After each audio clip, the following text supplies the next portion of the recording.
What is up, comic book fans? Dude, that video just keeps getting better and better and better, dude. Oh my gosh. Welcome, my Crypto Comics compatriots. We're back with another edition of the Crypto Comics Couch, where we break down the comic book landscape and let you into our world. We've got a ton of news to talk about, and we might have a special guest tonight joining us. Maybe. So, once again, you know it's going to be good. And as always, make sure you remember that this stream can and usually does get not safe for work. So if I'll you're try a not child, to. if you're a I grandmother, I'm I sorry. blame Fry. if you see Jared on this thing, Yes. if these Fry's guys get fault. carried away, I take no responsibility Thank you, for what these jokers do. And I promise you, there will be no tassels tonight. That's not a promise that he can hold up to. Jared's on the stream. Wow. Oh, yeah, That's true. That's out. Just- Wait, Well, be sure to excuse chime me? with. Be sure to chime in with your opinions on today's topics. We love getting down and dirty in the comment section. See what I mean? Dirty. Whoa. Okay, You're going with it already. Don't hurt my Before we- feelings, guys. No, I'm just kidding. Before we begin, don't forget to do all that typical YouTube stuff and hit that like button, subscribe. Yeah. So Follow along and make sure you get notified by clicking the little bell notification thingy. yeah. So you know right when we go live. So jumping into chat, Andrew Dodge is on YouTube saying, "Hey, what's up, guys? How's y'all doing?" Hey, what's up? How's the ankle? Up. Pretty good, Oh, no Andrew. kidding. How's your foot or ankle? Yeah. Didn't he I hope That it was feels his ankle, better. yeah. Yeah, Rose Kirby saying, "Hey, best wishes for today, 3/11/2020. Good morning." Oh to you. my heck. Hello. Hey. They're a day ahead. So Well, if they're ahead of us, She's in the UK. what Wait, happened no, during the that's not election? right. Wait. She hasn't cared since Oh, 1776. okay. Amy Frazier coming in with the humor, saying, "Now there are 5 butts on the screen this week."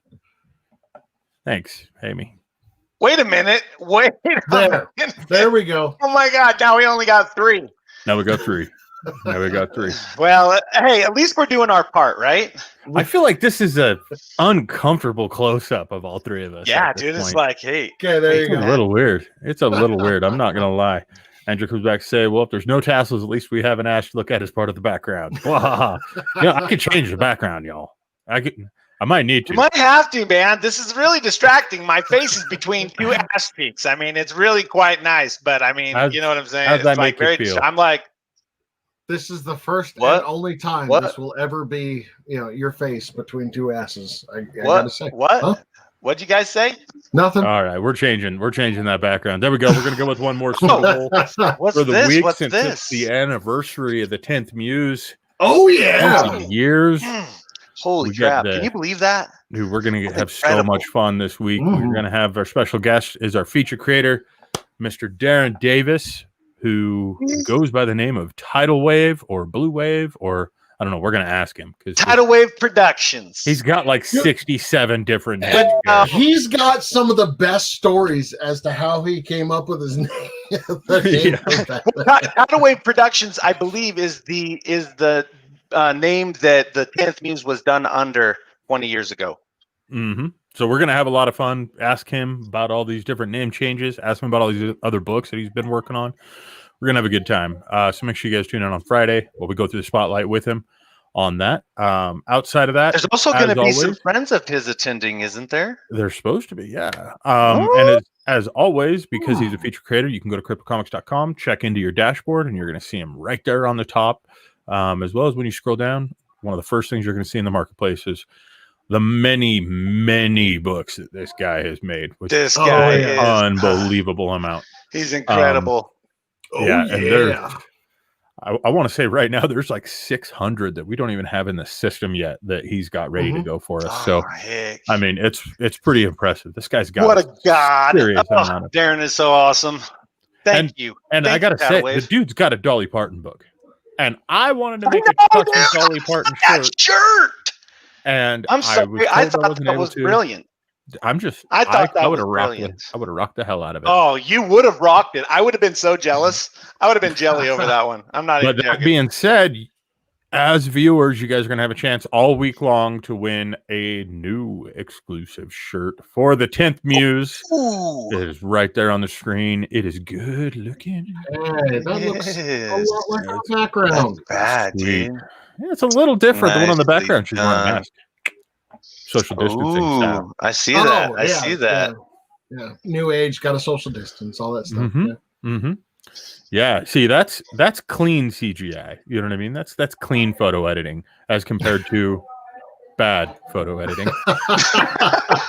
So, yeah, we're really looking forward to this. It's gonna be amazing. It's gonna be an awesome week. So Yes, thank you we guys for joining are. right now, and make sure you guys stick I around. would just like to go on record though and state that I'm not the first person who brought up DC stuff tonight.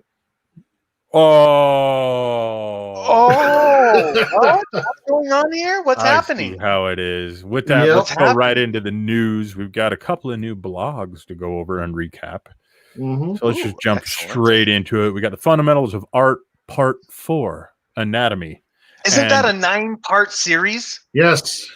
Oh my God, man, you are incredible. By the time I'm done with this, I might as well just print it off like a book, you know? you should actually just make it into a book. I know a place you can publish it online. Put there it we in go. the marketplace. Yes. Yeah, there you go. They'll be like, I could read it up the blog for free or buy the book. Well, we might be able to, let people borrow it or something like that, maybe. I mean, you might be able to. Might be able to. So yeah, You don't even go down that rabbit hole. You've put a bunch of really good information in here. I especially like the bad anatomy portion. This is one of my favorite parts of any blog that you have written. So it's funny because I know you, and so I know what you were skating around trying not to say. So I'm just going to read this out loud and see if any of the viewers, or Jared for that matter, if you guys can catch what Matt was trying not to put in here, which I'm assuming you probably wrote out like 55 times, but backspaced over. So, bad anatomy. Yes, the depiction of bodies in comics, toons, and anime are grossly exaggerated. One only needs to take a look at the Power Girl to know what I'm talking about. Some feel that this exaggeration leads to poor body image and self-esteem issues. You actually have a typo there. You wrote self-esteem issues. Oh, my bad. Steam? Editor. Ooh. Hey. I'm not Editor. an editor. You know, the first time you were like, hey, editor-in-chief, that's a great title for you. I'm like, okay. So I wrote it out on something, and I spelled editor wrong. And I didn't catch it.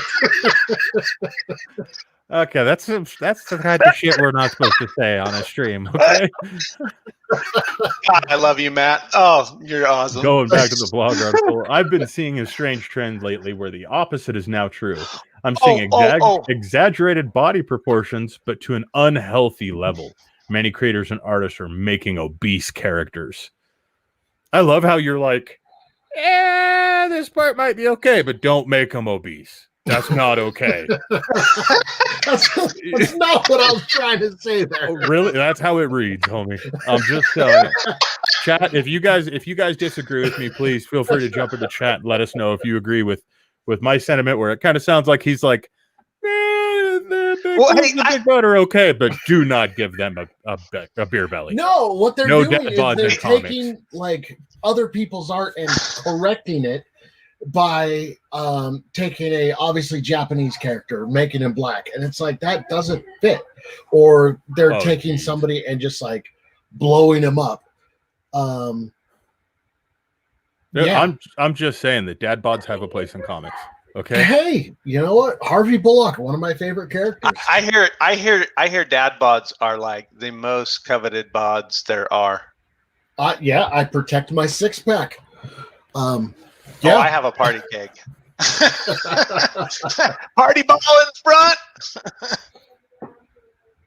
But here's how he summarized it at the end, and I want to skip forward to this little sentence because this is important. Work on your own art, your own characters. Don't do something drastic to someone else's blood, sweat, and tears. That is their hard work. I'm going to be honest with you. I don't feel like that sentence fit into the paragraph, but I love the sentence anyway. Yeah, I was gonna say yes, very nicely put. Thank you. Matt. Yes, M. Scott just Russell. I want to say that I Dude, he appreciate gets all M. the work Scott that you put Russell into these. that, dude. And that being said, wait, the hey, Ty. apostrophe here is also wrong. So Ooh, that's man. it's CryptoComics.com, ladies and gentlemen. The CryptoComics Marketplace is the only team where you're going to see that we literally have an editor for our editor. Hey, it's always good to have one, right? We don't have a designated community manager yet. That's normally just any of us that you get to talk to. But we have an editor for our editor. That's the way it needs to go. Let me jump back into chat here real quick. Amy Fraser saying, "Love you guys." Oh, we love you, Amy. Gypsy Leaf. Thank you for that leaf sticker, by the way. Yes, I actually got that on my laptop right now. But I'm trying to figure out where to put mine, but I'm going to show it because it is fantastic. I put mine on my safe. It's bad. What? I love that sticker. Yeah. On your face? No, on my safe. Oh, I thought you said your face, dude. Oh my god, dude! Do I look like I have a leaf on my face? Well, do I look like I have a leaf on my face? I mean, I was just wondering if it. I mean, it's a pretty good quality. What's happening? Is the hat not working? The hat could work. It could, but it's not our company branding.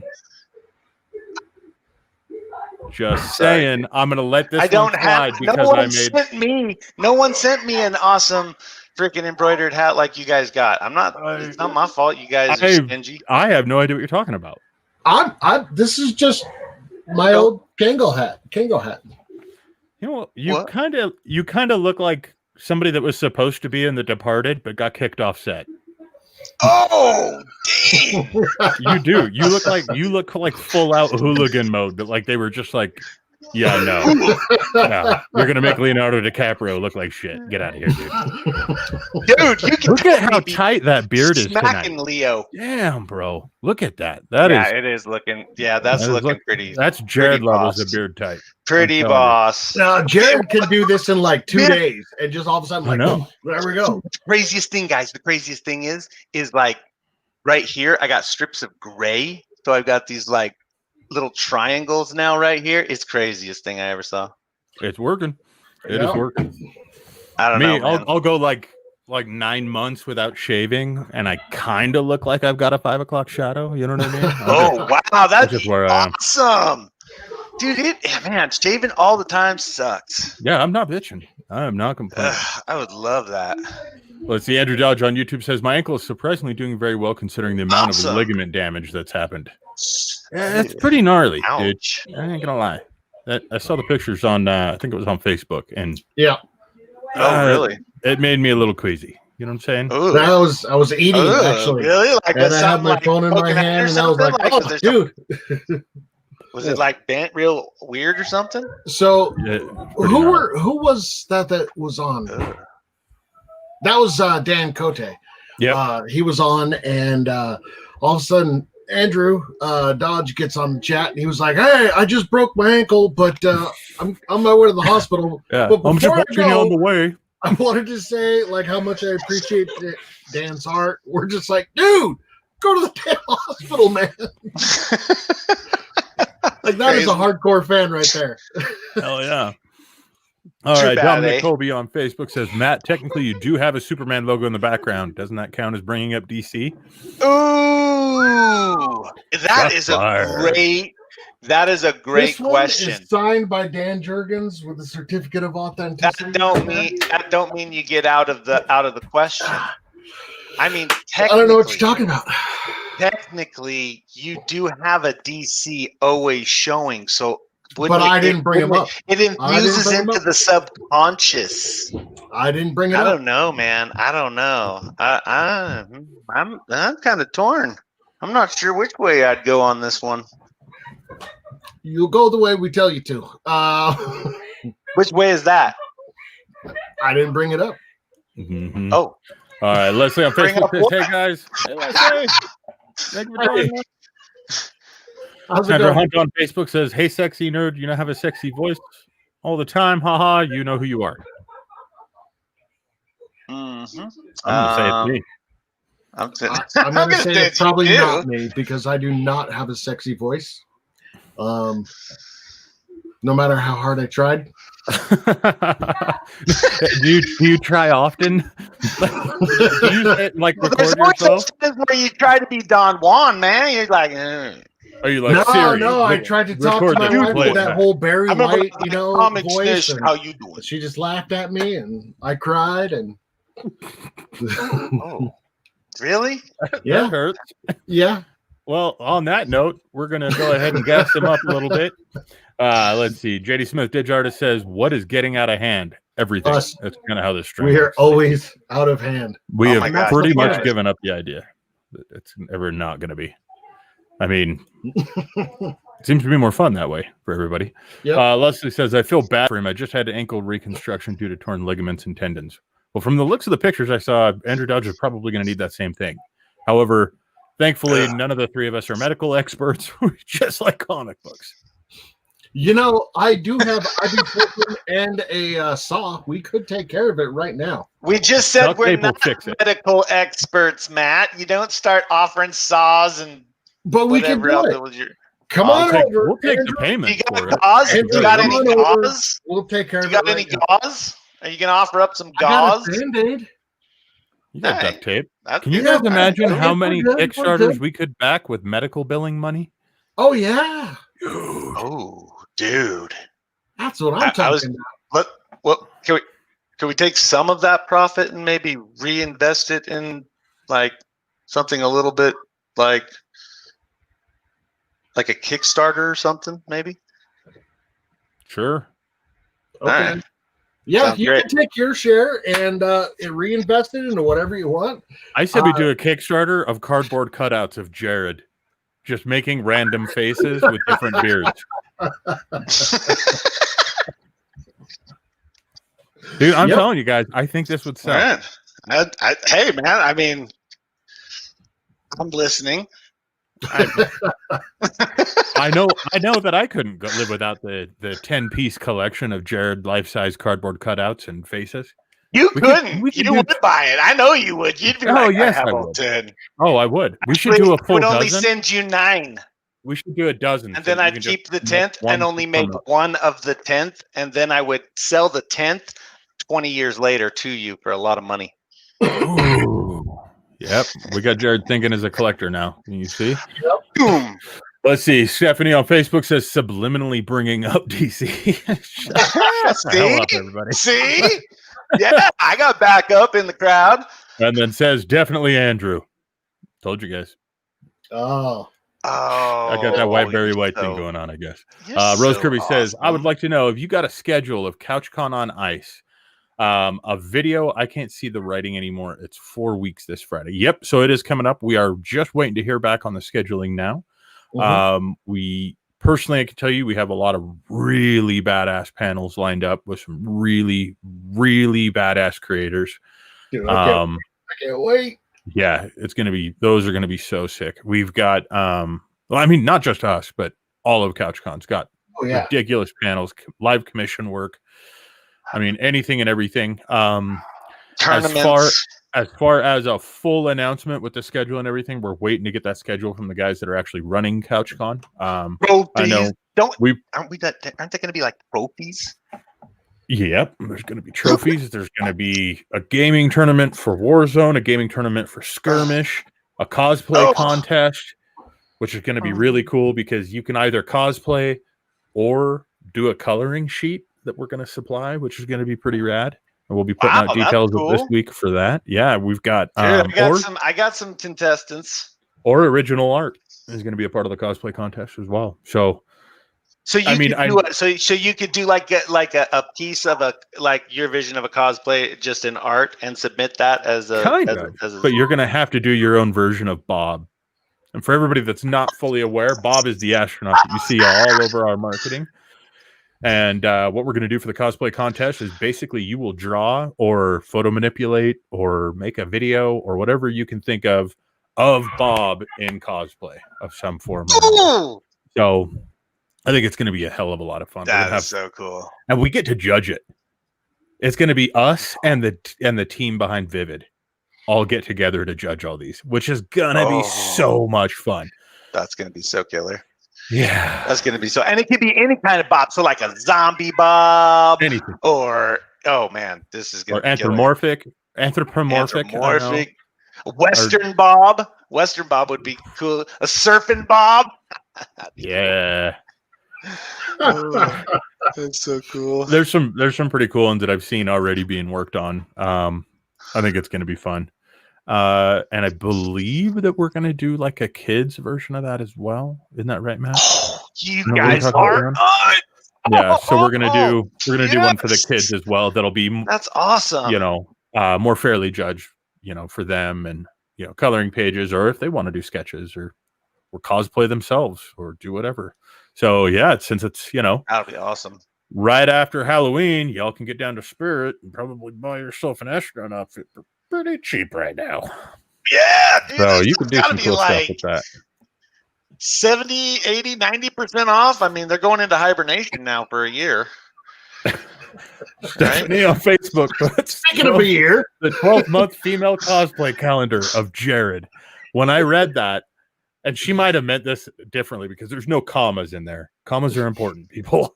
But because there's no commas, I just read that as a 12-month calendar filled with Jared doing gender bent cosplays. That's what I need it now. You know what? You can shake your head all you want, but I'm telling you right now that I'm setting that thing up so that Princess Leia's slave outfit is December. I'll only do it on one condition. You're cutting out really bad all of a sudden. All your audio feed just went away. I'm not really sure what's going on. All I heard was that he'll do it. So that's what I heard. We're gonna go ahead and just assume that that's exactly what it was that was said. I didn't say that. I didn't say that. I heard you're gonna do it, and that's what. Yeah, you. So everybody, just so we're clear, I didn't say that. I just want you to know. Right here. No, but now I was thinking about it, and if I could do a full beard down past my waist, I'd do it. Yeah. All right, so give it a week of not shaving, and it'll be past your waist. A week, like 3.5 hours. Really? Come on, buddy. He looks like he's cosplaying as ZZ Top. Years. I need years. I need like 10 years, and I might get to my belly. 20 years, probably. 20 years, man. That number just keeps coming back up. I wonder why. Ooh. Let's see. Dominic says, Fry, you do realize this isn't the first time you suggested life-size cutouts of your guys. Somebody's paying attention. Oh my gosh. Is that really your thing, Fry? Dude, I think that'd be great. This is like the fourth time that I remember him. You can't put down a good idea, fellas. You can't put down a good idea. Leslie says, I mean, she's not wrong. I think she's talking about Stephanie's comment on the 12-month calendar. Oh my gosh. No. Amy Fraser asks, can I enter? Am I disqualified? You can absolutely enter. No, you can totally enter. Hell yeah. So those of you who aren't aware, Amy also moonlights as a logistics coordinator for Crypto Comics. So technically she's on staff, but I'm going to say she can enter because she was a creator in the system before she's a creator in the marketplace first and foremost. And not only that, I mean, and then Matt's going to be like, well, what wouldn't she be able to? That would be my. I was going to ask if I could enter and judge. No. If you enter, you don't judge. You can enter. You just can't judge. Comics Joe on Twitch with the purple heart emoji. Oh, what does that mean? Is that a Halloween emoji or something? It could be. I get a little weirded out when grown men use emojis. What? I love using emojis. Oh man, That's such a fun way to communicate. Yeah, because the problem is in text, you don't know what people are really saying, and if you put that smiley face, they said it with a smile. That's true. Nice. That's true. So it looks like we might have a new guest jumping in. You guys prepared for this? What? We've got the one and only Darren Davis. Hey, how's it going? Hey, what's up, man? I'm out in the woods. Oh, really? Yeah. Be Yeah, careful. in Oregon. Like we're cracking crab. Wow. Oh, so delicious. I I'm a know, little totally jelly. Yeah, it's I'm fresh a little crab jelly. too. My father-in-law caught it the other day, so this is like super fresh, Oh. super excited. Nice. That's awesome. So I have nothing comic See- book behind me this time. That's all right. You're enjoying real crab Woohoo! with How's it probably going there? lots and lots of butter. Oh yeah, Mm. That's the way to do it. We got it, Dude, totally. I've had real crab and there's nothing like it on the planet. Yeah, we just had to crack it. So Oh, that's awesome. And hey, just everybody out there, I'm a horrible person. This is Darren We all Davis. Guys, don't make me look bad. This is Darren Davis with Tidal Wave Productions. And you guys probably know him by the 10th Muse. This is the 20th anniversary. We were just talking about it. Also, he's done comic books recently, like Tiger King and Space Force. So this is a man with many, many, many comics. He's a comic 1,200 single title. Oh my god! Yeah. Oh. Darren, So you good, are too. incredible. That's so awesome. So I can't remember what we were talking about because you had such an awesome grand entrance. I'm like, what were we talking about? We're talking about turning you into a cardboard cutout. Woohoo! Oh, that's right. They think I should be a cardboard cutout, supposed which to be I don't talking about agree the with. news, but And then some of the viewers said that I should do a calendar.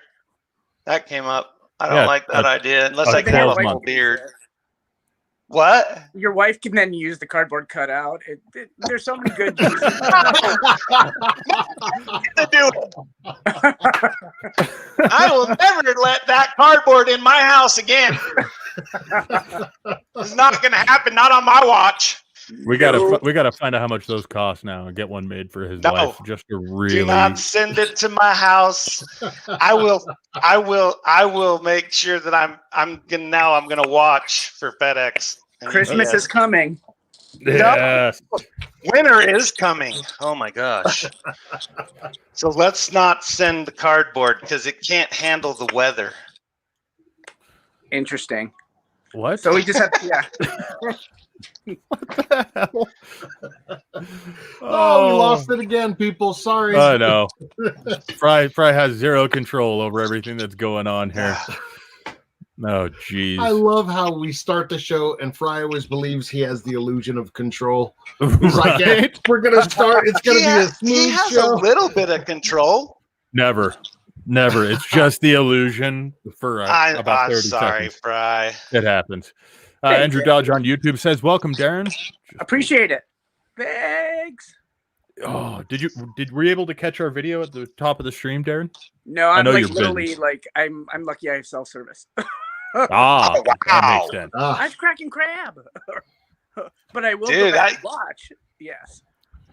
Well, one of the most important things here is that right now, as the featured creator, anybody can go over to Darren's page in the system and sign up for Crypto Comics for free right now, Right now. Right now. or in like 10 minutes, or Ish. whenever you Well, watch this stream, or whatever. yeah. And the crazy thing is I don't even have an accurate number right now because we literally have people approving his comics to go up right now. So Serious? instead of that's telling people to go alright. check out one thing, I'm just going to say so many comics. But do yourself a favor and check out Yes. 10th Muse 20th anniversary. Such a groundbreaking achievement. This industry is damn near impossible for somebody to last a year, let alone And- 20. The weirdest thing So too is cool. that I'm doing a new miniseries with the 10th Muse called 10th Muse Justice, which is the one that you have available there, and it's being released this week, 20 years to the day. So Oh, it's so it's rad. just so weird, and the anniversary and all that type of stuff. I can't believe it's been 20 years. I started off with Image Comics doing it, and it launched as the 6th highest selling comic book, and it just took off, and I've been doing it ever since. So Love to see it. And now yeah. Well, so you're actually launching Justice on Wednesday, if I'm not mistaken. Yeah. So where's the best place for people to get it? Yeah. Oh, you can get it Amazon or digitally everywhere. So yeah, like anywhere that you can buy digital comics, Comixology, all those places. But you can get it in print on Amazon. We have a deal with Ingram now, so they're our distributor, and it's great. Right on. So Wow. Yes. That is super cool. So everybody, please. Oh, it's gonna be so neat. No, I was just gonna recommend that everybody should go into the system right now and literally buy every friggin' comic this dude's got, because we've done over God, how many 10th Muse? Yeah, I will always do 10th Muse. Will always be. There's at least like 20 something in the marketplace right now. 10th Muse, more than that. Yeah, there would be 26. So if you really want a great foundation for this comic, because this comic is incredible. Darren uses the best of everyone. He is a magician when it comes to working with a team and bringing something like this together. So go into the marketplace, check out all the different 10th Muses that he has in the marketplace, and be ready for Justice when it comes along, because I'm telling you. Yeah, the first one, 10th Muse #1, which we did 20 years ago, we had Ken Lashley, who just came off Rising Stars from Image at Top Cow, and then we had Marv Wolfman dialogue it and script it for us. And I was super happy, because I gave him, my treatment, what I wanted it to be, and we would meet once a month and just, talk storylines, that type of stuff. So yeah, it's just, he's a legend too, and I learned how to write comic books through him, so super fun. I'm a little jealous. I know, man. Learning to write comic books from Marv Wolfman, how crazy cool is that? Totally, yeah. And we would meet. So we just found out that Jerry's Famous Deli is closing, so which is really sad, and that's where we would meet once a month. And we would just like talk, and then after 10th Muse I did Legend of Isis, and that was the one that I did without him and on my own. So all this mythology stuff, modern day world. Wow, yes. And let me catch up on chat real quick here. I'm sorry about that, guys. We get a little excited when Darren comes around because he's our hero. Rose Kirby from the UK says, if I can find my old picture of me standing under the Voyager rocket, that'd be pretty cool. I think talking about the cosplay contest. Rock on. Stephanie Lowry on Facebook says, beard extensions to the rescue. Who is she? She's incredible. She comes up with the best ideas. Leslie on Facebook says, actually, it was the comment about you, Fry. Okay. You should do the calendar. We should all vote right now. Matt, Darren, dude, let's talk about me, Jared. They just talk about my voice. So nobody want to see Fry. They just want to hear his voice. No. They were talking about you doing a calendar. We all saw the transition of the way that I don't think that's at all what's going on. I think it is. Come on, guys. What do you say? I think that's a terrible investment idea. Anybody thinking about raising it ain't gonna work, guys. Who uses calendars anymore?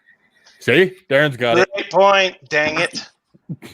Rose Kirby on YouTube was saying, I was given a paper helmet at a tour of Cape Canaveral, and I dressed as an astronaut. I want that paper helmet. Let's see. Awesome. That's a Bob. Rose Kirby says, can you do picture postcards of the front covers of your comics, please? We cannot. The way that we get the usage rights from creators, we do not use any of their stuff in print unless they specifically tell us that we can. We do have a group of creators that have given us approval for that. You can. But mainly the stuff that we do with print is going to be things like the shirt that I'd mentioned earlier, which is now on the stream. Cool. Have you seen that, Darren? Can you see that? I haven't seen it yet. That's actually really cool. Oh, it's awesome. I freaking love it. That's Roger Cruz art. So who did X-Men, and yeah, he's super great. Oh, wow. And Ollie Starling did the colors on it. It's such a beautiful piece. Thank you, guys. I'm excited to see that. So, well, I said we give one away. I do have to jet out of here, but I'm excited Darren's about leaving Friday. Okay. And I'm super excited. And we have some surprises too. So for Woo-hoo-hoo! you guys. So All right. thank you guys Hey. so much. I appreciate it. Remember, Thank you. everybody Thanks go for vote. taking the time, Darren. No problem. Have a good night. Enjoy too. enjoy that crab, man. Oh, I'm so Vote. jealous. That's all you got to do. Bye. And stay Yep. safe in Oregon. Yay. Did you just tell him to look out for Dexter Morgan?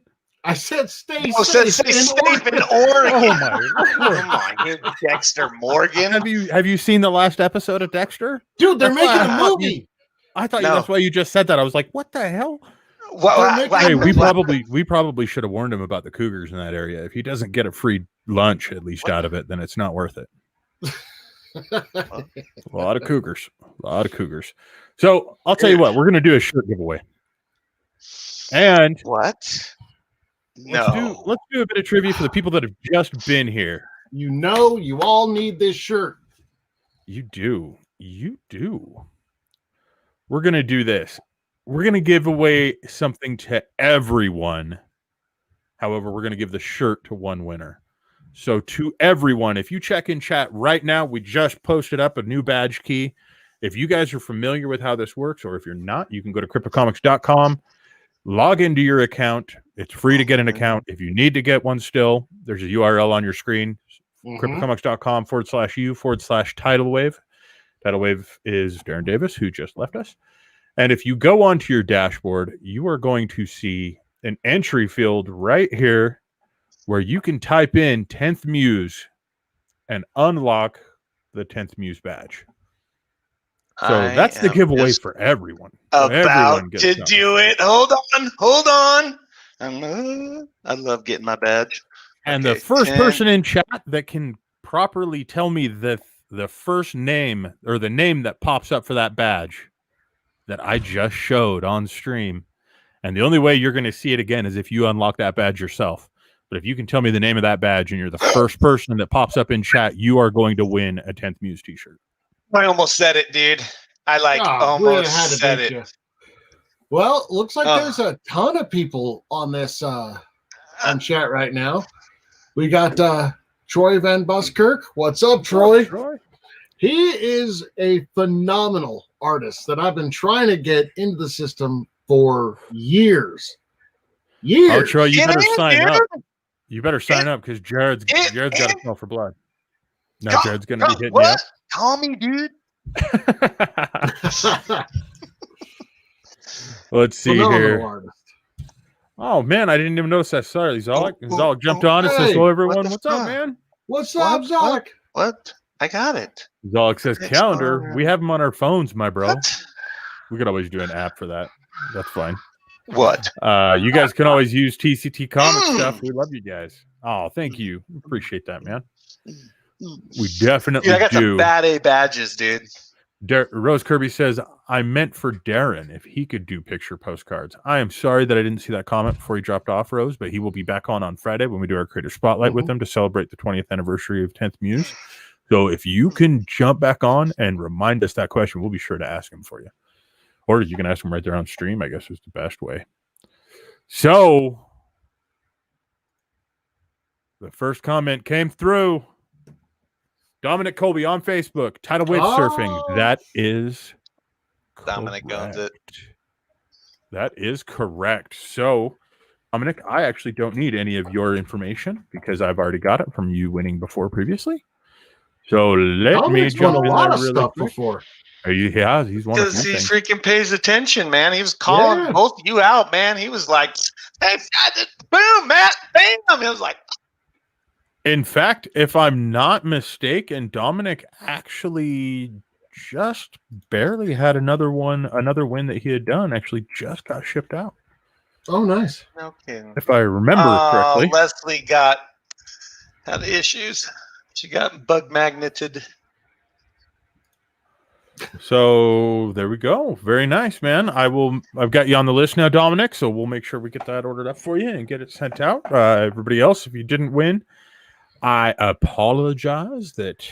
Yo, what are you talking about? Everybody's a winner. You got a badge. Everybody's a winner. Everybody's a winner. That's very true. You are a winner, and you are a winner, and you are a winner too. Oh boy. Unless it says your site hates me and it isn't working. Our site works perfectly, Leslie. Don't say that. It works perfectly. Behind that. But if you do run into issues, there's actually a little contact form on the right-hand side of your dashboard where you can actually shoot us what your error is. And we are pretty damn good about jumping right on top of it. That's what we're doing right now is actually beta testing. So everybody that's in there, that's how you're helping us out. And that's why you're able to read all these comics for free, because really, really badass creators like Darren Davis that was just on with us have agreed to allow us to let you check out all of the stuff that we sell in hopes that you can test out the system and help us find any bugs and get them worked out, so that as soon as we flip for full live transactions, those creators can get paid. And all they ask for you to do is just leave honest reviews for any of the books that you pick up, which I think Please is pretty leave damn a cool. review.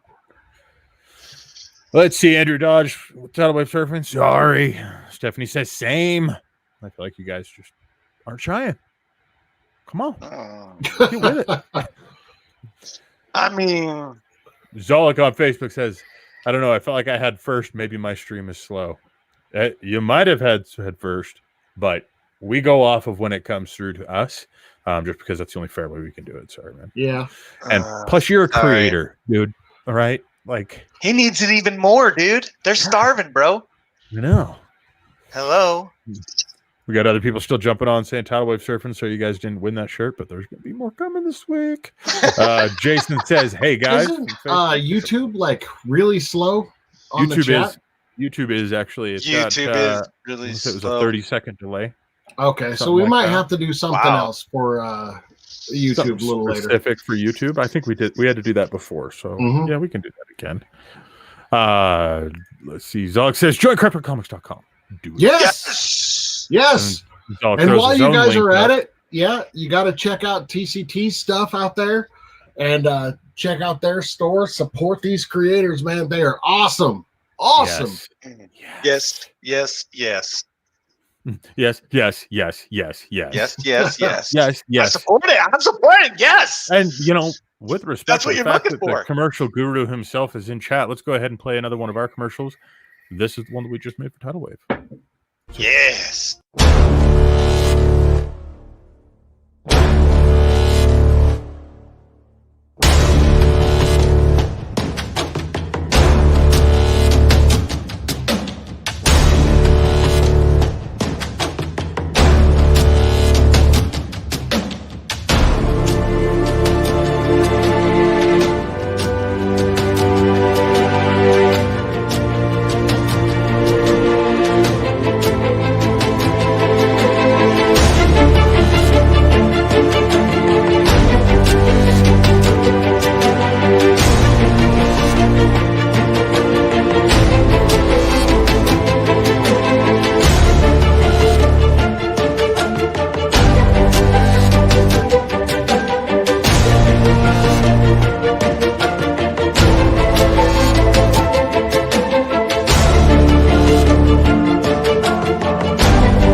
We kicked Matt out. What? He's gone. Dude, It's time to party. There's no editor in this house. There's no editor in this house. All right. So next up on news, we've got Kickstarters, which is funny because the guy who really wanted to talk about this isn't here now. Matt had to step away, probably for a potty break. Oh, no, I He's doubt got that old man bladder. No, he's got the young man bladder. Like every 22 seconds, you got to go potty. At 22 seconds? Have you been 22 timing seconds. this, Fry? Yeah, yeah. I asked You him have if he one just of keeps those the funnel weird under his desk. convulsions where you're like timing something? Maybe. So how long has it been? I don't know. I don't know. Just seems like it's pretty okay. freaky. So I'm going to make a joke about it. So next up on news, we're talking about Kickstarters.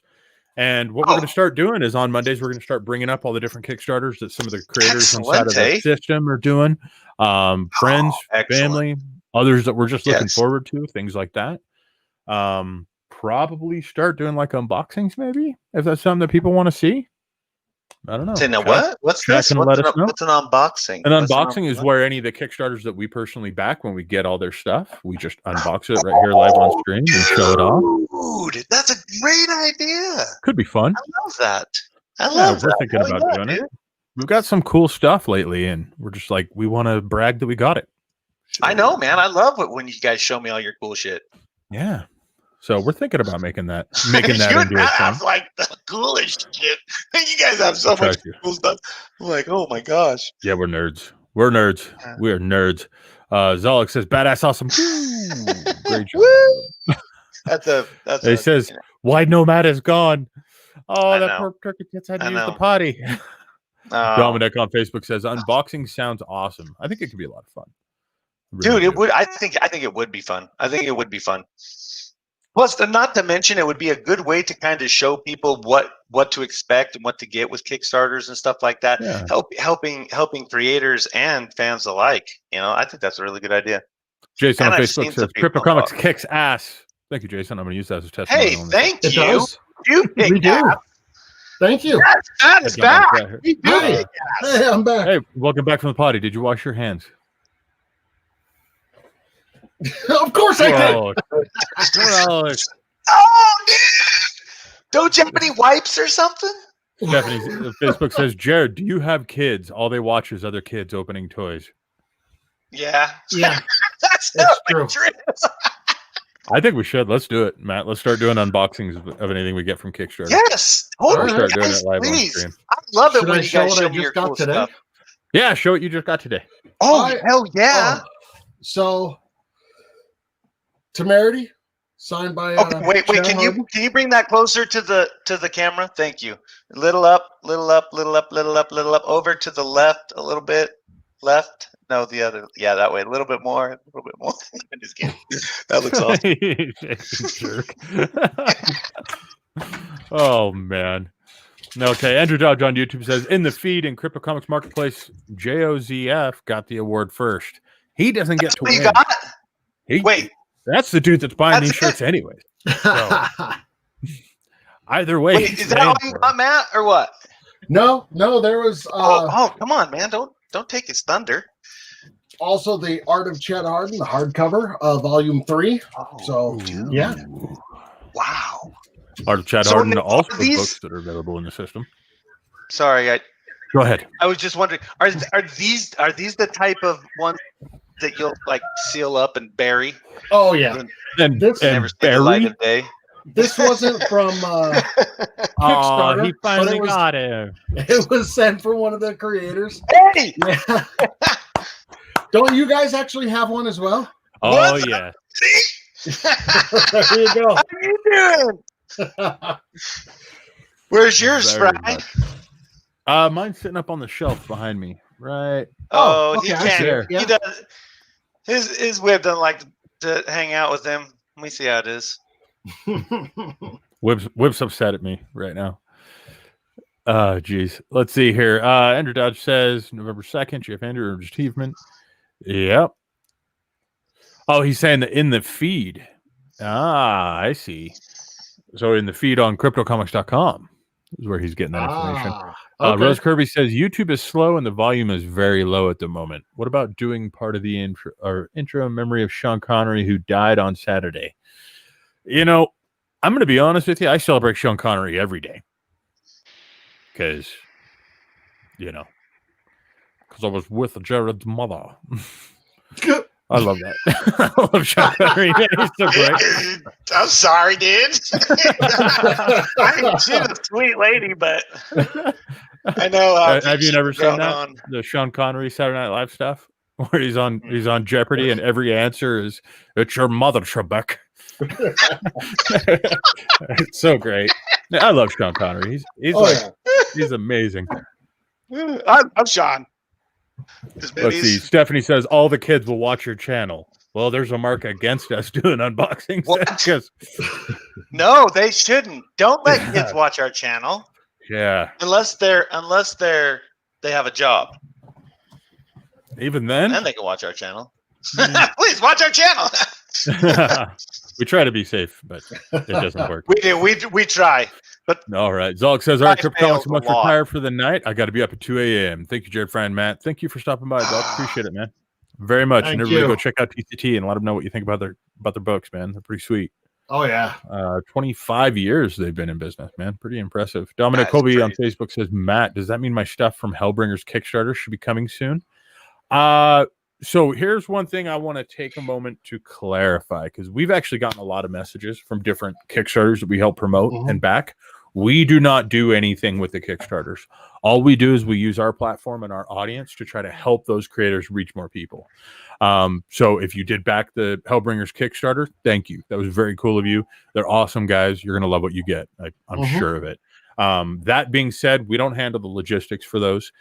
We don't handle their Kickstarter. We don't share in any portion of the profits. We don't do anything like that.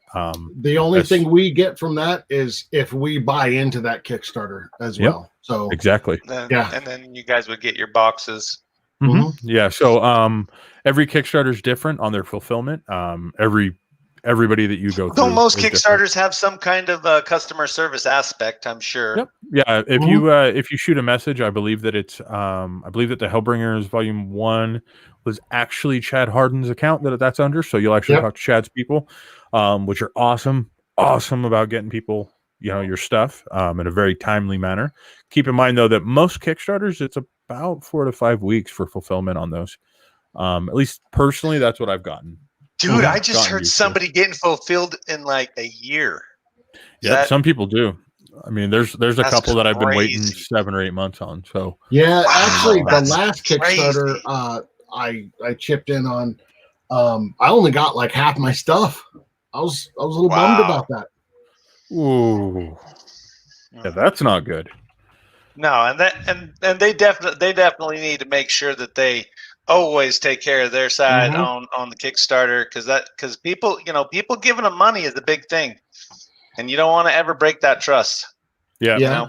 But just to clarify, we want to make sure that people are aware that those Kickstarters that we promote and that we help promote, that's literally all we're doing. We're trying to help creators get in front of a bigger audience.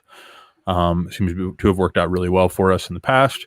Seems to be working really well for the creators, and it's just kind of good for everybody in the industry when all of us kind of. Well, it's all about making noise. Sean Keenan once said that. What was it? Rising tide lifts all boats. Yep, exactly. Yep. So excellent. That's what we're going with. Yep. Absolutely. So let me go to the next comment. Here was Zolik saying, join at cryptocomics.com/use/TCT comics. You can do that as well. Look at that. Look at that. He knows how to market. Damn, there we go. Yeah. Stephanie on Facebook says, Sean was my first kid crush from watching Highlander. My mom still sends me man pics of him. You think that's crazy? So Jared once cosplayed as Sean Connery. A lot of people don't realize this is actually Jared. However, that's so badass. I believe there might have been a little bit of photo manipulation. Chest hair, dude. You can chisel on that chest hair, man. Just saying. Nothing would happen. That is one man that can pull off the banana hammock. You know what I mean? Bros Kirby says, if any of you tried to buy anything on Kickstarter, it's a nightmare. I buy a ton of stuff on Kickstarter. A ton of stuff. I think I've gotten 3 things this week from Kickstarter. I'm pretty bad about it. I love Kickstarter. We don't have conventions right now, and the way I see it, I know. That's like my normal convention budget that I'm just kind of slowly chipping away at. That excuse lasted up until about May. Now he's into next year's convention. Yeah, now I'm into next year's budget, and then possibly 2023. I mean, it's one of those things where you're gonna roll it back at the right time. Pace yourself. It's an endurance run. That's what I tell myself, and then all of a sudden somebody's offering a gold slab that was a CDC exclusive. My gosh, a gold slab. Yeah. Well, hell, you got to do it right at like a 9.6, and I was like, phew, done. I think I did that on stream, didn't I? Like 9.8, I think so. Like the top tier. Or are you talking about the Elvira one? No. Yeah, something. I did do the Elvira one on stream. Yeah, I guess I did that one too. But no, this was the XCT. Oh yeah. Because they only had 2 available, and I was like, wait a minute, because we were on stream and I'd already backed it. So I removed my I remember previous that. backing, and then jumped clear in the hell up. Yeah. And it was a 9.8 or 9.6, 9.6. I think it is. I Yeah. haven't gotten it yet. Okay, Let's see. and you're saying that there is 10s, Matt? There have been 10s. Okay. There's only been like a select few, but there have been 10s. I think it's like less than 400 total in Mhm. existence. I thought it was So- less than that, Wow. actually, but I wouldn't be surprised. I really wouldn't. That's pretty impressive to see a 10. So while we're talking about this, though, let's go into an article here on BackerKick that's talking about Kickstarters. This is more along the lines of things that creators should be keeping aware of, yes. which is how to beat their funding goals. A big primary topic on here is hitting your audience and building a community. Oh, yeah. Which kind of goes into what we were talking about. Excellent. That's our Basically biggest thing. self-promotion. And I mean, Mhm. just getting out there, getting in front of every single audience you can. If you can jump on somebody else's stream to promote it, do it. I mean, that kind of widens the audience. Just Mhm. get out there. And once you make some kind of connection with somebody, keep that connection going. Keep it live, because in the end, they're going to see you more as the authority and as a trusted friend, and they will back your stuff more likely. Mm-hmm. Mm-hmm. So, yeah, this also goes into some pertinent information on, the different things that you're seeing on Kickstarter lately, from electronics to board games to different product ideas. Our favorites are, of course, absolutely new comics. Oh, yeah. Because we are comic nerds and it's what we do. And by God, if I can only spend $5 more to get one autographed, I'm gonna do it. You know what I mean? Every time. Every single time. That's what makes you so awesome, Fry. Dude, it's bad. It's bad. I It's backed an a addiction. Kickstarter today from somebody that I don't even dude. know. Like, I've never even seen the book, but it's such an incredible looking book that I hit up the creator and I was like, hey, What is you it? should look at That's Crypto Comics. awesome, man. It's like somebody mixed Cthulhu with Wizard of Oz. Oh, I saw that one. Yeah. So I was like, I gotta buy this. That sounds awesome. You know what I mean? And Yeah, I saw that one. I was like, no way. yeah, dude, and they got I think it was a $40 option or a $35 option where you get it with 5 autographs and the softcover book. And I'm like, done dishes. Let's go. I was actually looking at that one as my wife was telling me, like, you need to stop. No. I was like, you couldn't have waited like 5 minutes. No, Matt. No. Oh, jeez. Yeah, that one looked cool, man. That's probably the one good thing of not having a wife is that I or is it? Or is it? or is it? Yeah. Or I mean, is it? I eat a hell of a At lot of least ramen has noodles. somebody So. going, okay, Matt, you've had enough. Step away from the Kool-Aid. You're like, Yeah, there's Seriously though, I do have to eat a lot of ramen noodles to compensate for my addiction. So it's kind of hey, dude, that's why we admire you. You're willing to go the distance. You're willing to sacrifice it all, to get that collector item. yeah. And that's a true collector. So I collect things. I gotta Collect say things people though, give me. this is the only good part about the whole, coronavirus with the shutdown and stuff like that. We can't have interventions anymore. So, Fry, buy away. Okay, Fry, we're your friends, and we're seeing a problem. I'd just be like, 6 foot, everybody. Peace. Just step back. Oh, that's an excellent thought there. I geez. think you guys are going to do great. Cheers to getting lots of awesome stuff that you're going to be showing me. I mean, you could back some.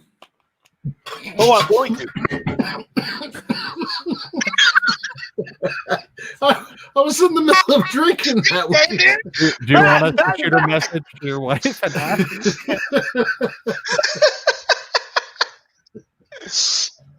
Oh boy. Jared just wants to hang out with his friends. Sorry. Dominic with the questions that really matter. Fry, if you eat a lot of ramen noodles, any recipes to make them better? This is going to make everyone sick to their stomach, first of all. But Already. if I'm wanting to celebrate a little bit, what I'll do is I'll make 2 packets of ramen noodles, chili flavor. Okay, this is important. Chili. You do the chili flavor, and then you do from a Taco can. Bell, or Then you do a can of, no, just a chili flavor ramen. Then you do a can of jalapeno hot chili. Pour it over the top of your ramen noodles. Make sure you don't use too much water because then it's soupy. And then what you do is you crush up flaming hot Cheetos, mix it in this batch, put it onto a tortilla. You're done. Dude, you are such a bachelor. You are going to be not in a good in way. the morning, dude. Holy crap, you got to be suffering in the morning. It's like, do I want to wake up? Feeling too great around 4:30. Dude, do I want to wake up? Totally worth it. Wow. Totally worth it. Oh, I bet it's delicious. We need to get you a girlfriend, dude. I really started to like that crap out of your hand and be like, what are you eating? His life, dude. What are you doing? Shut up. No, we're saving his life. Oh my God. Don't listen to Matt. I don't think anybody has ever died from saturation of ramen flavor packets. I don't think they ever have. Or will they ever? There's not much in ramen, nutrients-wise. If I can eat like that and still look like I do, I'm in a good place. Okay. Dude, they want a calendar from you. If I got a woman that knew how to cook, I would be gigantic. Can you imagine? You guys have seen me eat. I would be so big. Yeah, good point. Good point.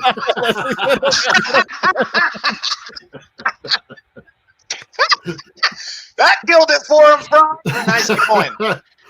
Nice going.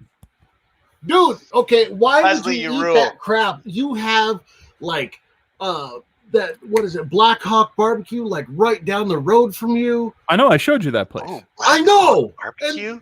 That sounds delicious. Black Hawk. It cost me $9 to eat at Black Hawk when I can worth it. Like basically about under $1 for that whole meal I just talked about. I'm full all day long, and that's $8 I can put towards Kickstarters. Wow, that's excellent, dude. Dude, nice. my kids eat good. My kids eat just fine. So before everybody's like, oh, no, you know what I mean? They got like the very best Tostitos pizzas money can buy. Dude, as far as those frozen pizzas, Tostitos is my favorite. Just saying. My son's gotten to the point now to where what he'll do is microwave it so that it's kind of spongy consistency. Mm-hmm. Puts a little bit of hot sauce on it, flips it in half like a taco, and just goes. I'm like, that's my boy. Ingenuity right there. My daughter just looks at me like I'm a moron. So you are. Well, Jason says you forgot to add hot sauce, Andrew. Now this is another topic we should talk about. Hot sauce? I love hot sauce. I'm a Cajun dude. Nothing goes without hot sauce. My favorite pairing with that one is one that's called pineapple. It's fantastic. Pineapple. It's Carolina Reaper and pineapple mixed together. It is the hottest sauce that you can get that does not use chemicals in order to make it hotter. Fantastic. Fantastic stuff. My daughter tonight made some I can't remember what it's called. Some beef stroganoff, like noodles and stuff. Mm-hmm. She was like, is there anything I could do to make this hotter? So I hand her that Dave's Insanity sauce. She puts a full teaspoon in her bowl, mixes it up, and then just like, I can't eat this. I can't eat this. Like, I'm dying laughing at her. Oh, yeah. That's quite a bit. There's quite a bit of that. That's a lot of Dave, man. You would only need like a third of a teaspoon, really. I was thinking just a drop, mix it well. Dave's is powerful stuff, man. Yeah. That stuff is awesome. That's brutal. Yeah, you're right. A drop, really, of Dave's is like, that's a lot. Dominic Kobe on Facebook, excuse me, says, okay, recipe noted. Swap out Flamin' Hot Cheetos with Carolina Reaper Puffs, right, Matt? That did happen on stream. I actually over the weekend went over to my parents' house and they're all sitting around watching the video. I was like, I hate you guys. What happened? I didn't get to see it. I left early, remember? You left early and Matt ate a handful of really hot chips, and then somebody dared to make a bet where that if he ate 10 of them, they would eat a do the one chip challenge on stream. Mhm. And so Okay. Matt grabs another handful and goes to town, dying already. But that poor guy, like I will tell everybody watching You're this so stream right now. Oh my gosh, Yeah. Matt, you badass. Matt is one dude that will not walk away from a bet.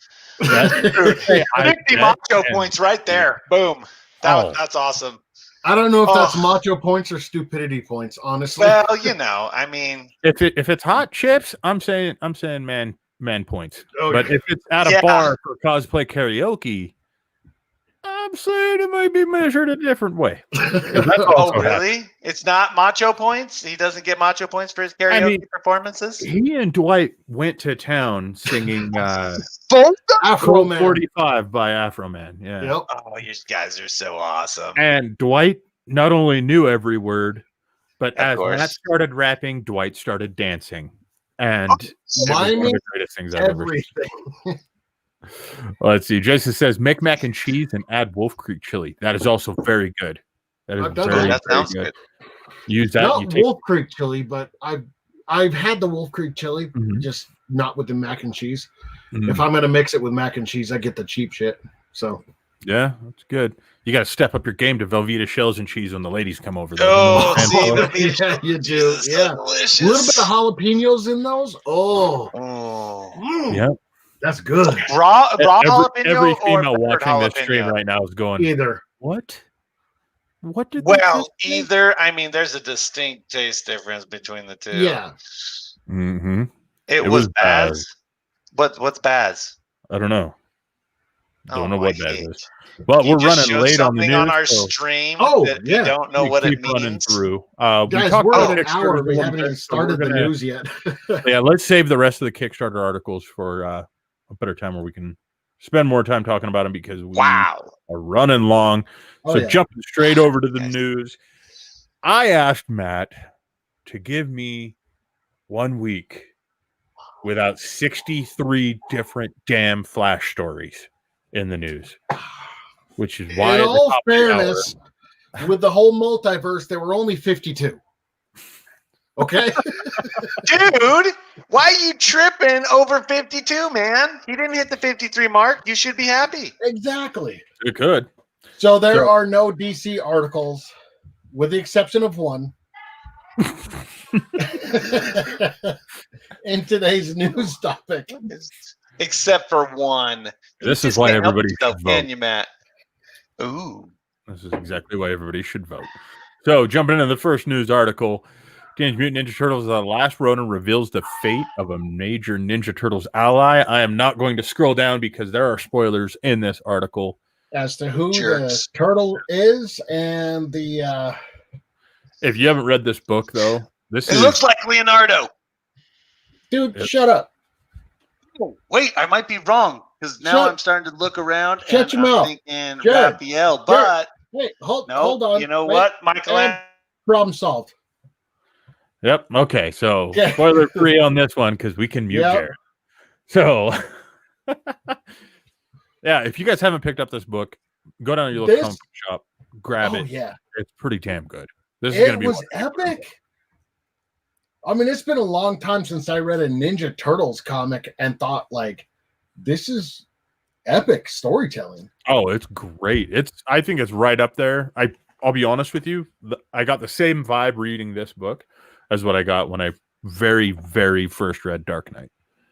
I mean, I feel There like are actually a and- lot of similarities in the book, even with Yeah. the art styles and just the storytelling. There's a lot of similarities between, the Dark Knight and Last Ronin. yeah, Last Ronin, and not only that, it's already selling out in a lot of places. So get down to your local comic book shop, pick up a copy, make sure you got one in your collection because it's going to be one of those. I do have to ask though, that bike that he steals, did he steal it from Casey Jones's daughter? So without any more spoilers, I'm going to mute Wait, Matt whoa. now. What happened? What happened? What did Matt say? What did he asked a Said question enough, in relation? All right. Shut up Oh, about so it's storylines, somebody's guys. daughter? No questions allowed. No questions allowed. The turtles had daughters. All right, Matt. If I let you come back, are you going to be nice? Are you going to be good? That's a spoiler. That was a huge spoiler. So Hey, Matt. But it wasn't ask- the spoiler that they're talking about. Oh Lord, it doesn't matter. So It's it's a about minor spoiler? It was a minor spoiler.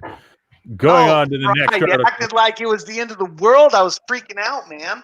Boom Studios, who is now running Power Rangers, gives a first look at Power Rangers #1, which is very, very weird because I'm just going to say it. It finally happened. Like it. I'm actually kind of interested in something that has a Power Rangers logo on it. You know, That's awesome. I think the art looks awesome. oh, it does. Yeah, the But, art looks great, but most importantly, I feel like they're getting away from look their at entire those history weaponry. of ripping off Voltron, which I don't care what anybody says, is what Yeah. they did. And Yeah, kind they of totally making it did. a I fun. totally agree with that. They totally ripped off Voltron.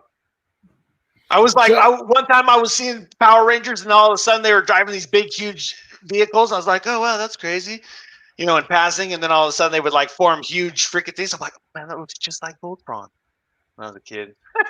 That's all.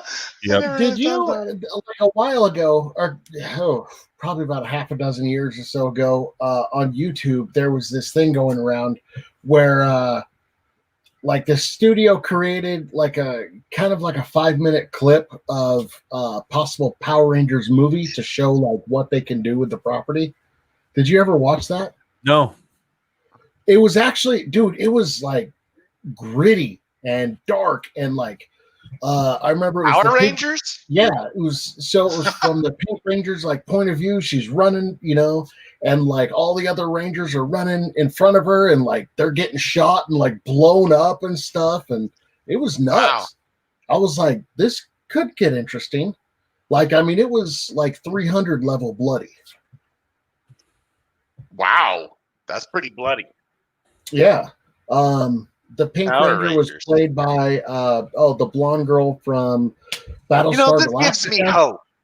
Thank you, guys. This gives me hope because I was hoping that they would come out with a Powerpuff Girl. Now, since they've kind of reborn Power Rangers, maybe they'll, do that with Powerpuff Girls too. Well, they're making a new Powerpuff Girl movie. Are you as well. serious?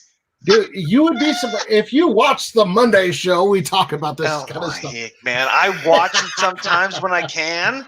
Yeah, I know you have like 7 like full-time jobs. I don't know how you're able to like maintain a wife and 7, sleep but- and stuff. I do work a lot. I If you swear. guys don't know, I swear to God, Jared is like the busiest man I've ever met in my life. And I'm like, how do you do it without crack? And he was like, I haven't had time to slow down to do crack. Right? He's like, nobody got time for cocaine.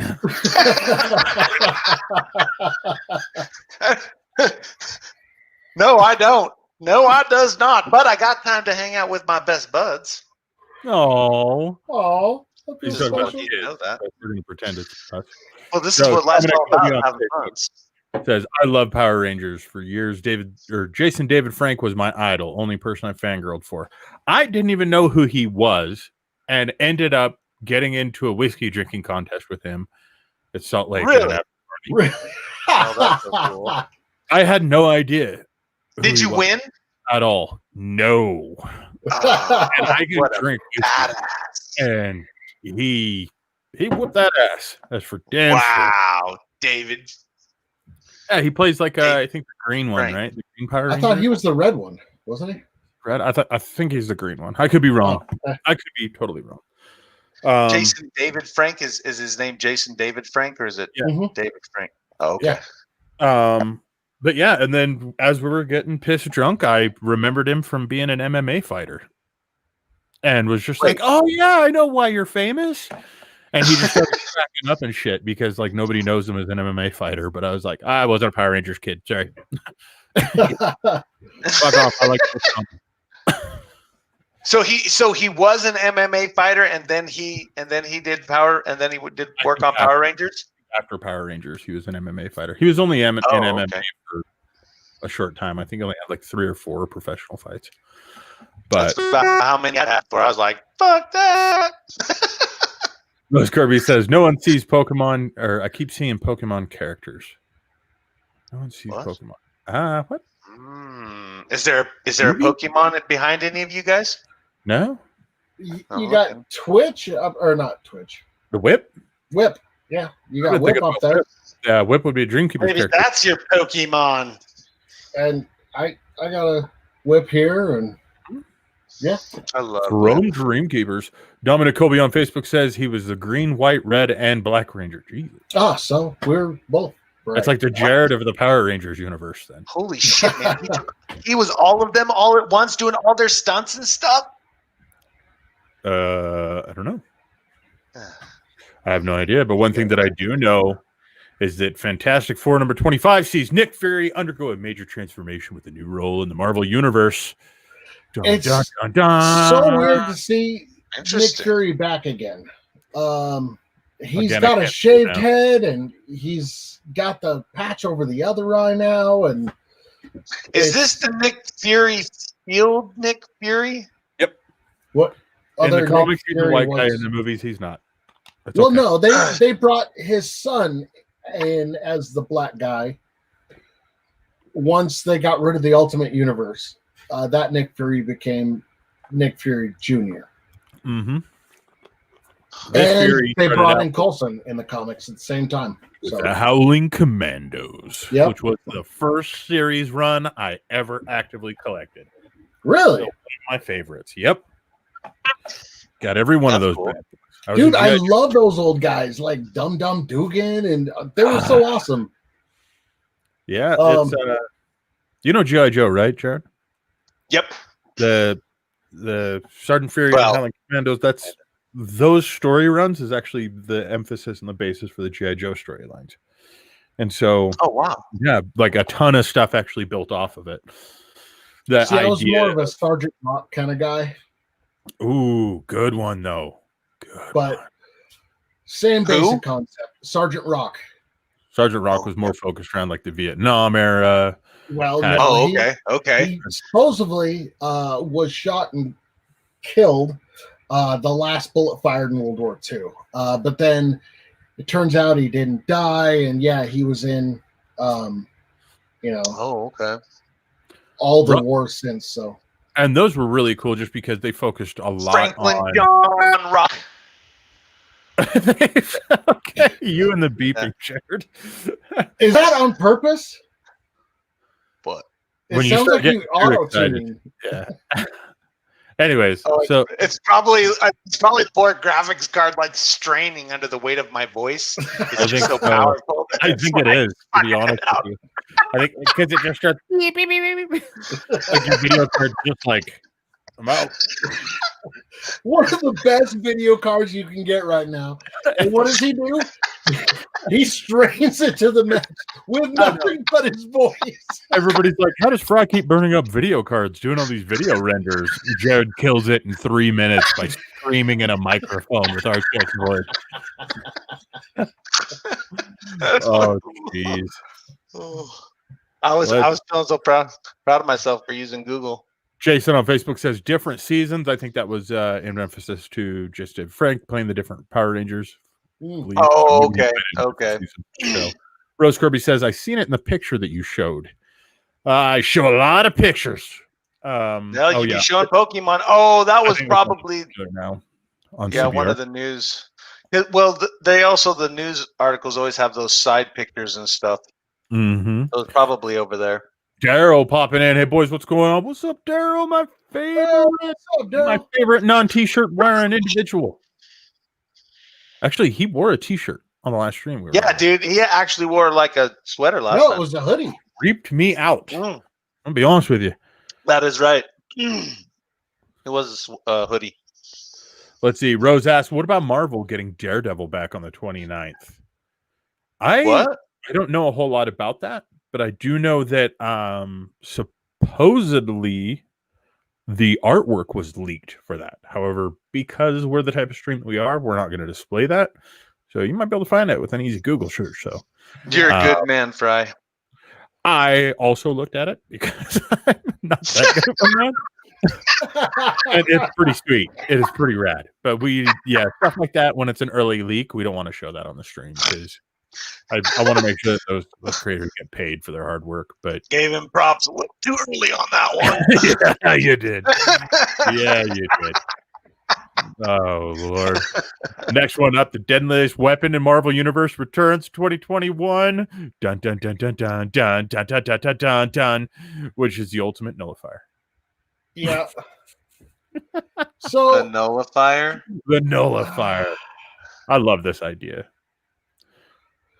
It's think about it this way, Jared. The It's a radio? gadget that makes it so that superpowers are gone. Oh, Bitpin makes everybody normal. That's like the X-Men 3 or 4 with the Phoenix Not at all, movie. but kind Yeah, of. that one kid had the nullifying power or mutant capability. All right, I'll go with that. Yeah. Yeah, Damn, you guys are brutal. that's kind of accurate, Jeez. actually. Yeah. Yeah. I thought it was like right on, and you guys are like, well, kinda. You guys are mean. So, fun little fact: the nullifier idea was actually Jack Kirby's idea because he tripped on a vacuum cleaner. I Because did he not know tripped that. on a what? He tripped on a vacuum cleaner, and when he tripped on a vacuum cleaner, he sprained his wrist that he would use to draw. Oh, And that's excellent. where they got the idea: is that something as menial as just a small device could take away somebody's superpower. That is I thought was excellent. awesome and so cool. That is so cool. So And if you do look at think the it was a original art, Kirby brand vacuum? I wish it was. I don't know if it was, but I like to think it was. But if you look at the original sketches and stuff from when the nullifier was originally in an idea and being bounced around the whole Marvel cave there, it actually was sketched up to look like very vacuum-ish, like a 60s vacuum style. Kirby? Was it a 60s Kirby? No, that's what he was just asking because it was Kirby that actually tripped and hurt his hand. But that also being said, did you guys know that the original Steve Kirby desk is going to go up for auction? What? Yeah. What? The original Kirby desk? Yep. There's a whole bunch of people. Nobody knows for sure. So I shouldn't say this as like, did you know? But supposedly Jack Kirby always used the same drawing desk, and he's famous for this ridiculously old drawing desk. That's cool. I could probably find an image to do while I'm talking about this. Well, it's in his self-portrait. Ooh, let me try and find one and see if I can share my screen. So let me do this here real quick. So yeah, it's one of like the most famous things about him is just because he never left the damn thing. And I got 3 pictures. Oh, there we go. We got it up on the screen right now, so you can see it. All right, cool. So a hell of a lot of history in this art desk. And what's really cool is that Sotheby's auction house actually had it listed on their website for about 10 minutes and then took it back down. So a bunch of people on Reddit are saying that what they were doing was they were preparing a listing for it, but they accidentally put it up too soon. What they're talking about is that it could be possibly looking at auctioning it off to go to a charity, which I think would be very cool and very much in Jack Kirby's kind of history and mindset. Dude, that thing is gonna pull some big coin. All right, I gotta say this: Christmas is coming up. Fry, Jared, you now know what to get me. Okay. Right. Yeah, don't worry. I'll would get look my house, so my good. car, my kids. Holy mackerel, dude! That desk is gonna go for hundreds of thousands, if not millions. So next up on the news is Nailbiter returns number 5, which is super damn creepy. Yeah, so I never really followed What the? Nailbiter as far as horror genre. Yeah, but very, very creepy. I mean, for a serial killer, it's just about as violent as you get. That's spreading your DNA. Come on now. That's not very bright. That's what you're concerned with. Okay. All right. The art in it is phenomenal, which just adds to that creepy level, and it just. This is great. Jenny on Facebook says Matt wears the size quote Jack Kirby desk unquote.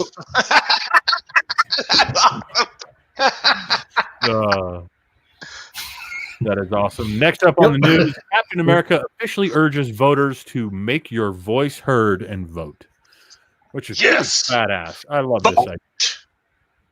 So there's some really interesting things going on with this particular,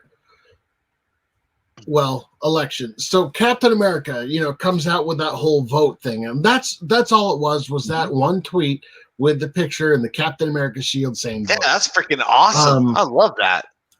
Donnie Cates, I believe, set up a booth at a voting station, and was anybody who went and voted, it didn't matter who you voted for, you got a free copy signed by Donnie Cates.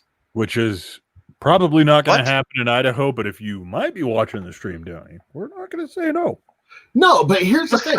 People were coming down on him for rigging the election. I'm like, how was that rigging the election? He didn't even say who he's voting for. He was giving it to people afterwards. Yes, if you voted, then he would sign a comic. If you just voted. If you could show him your sticker, that's what it was.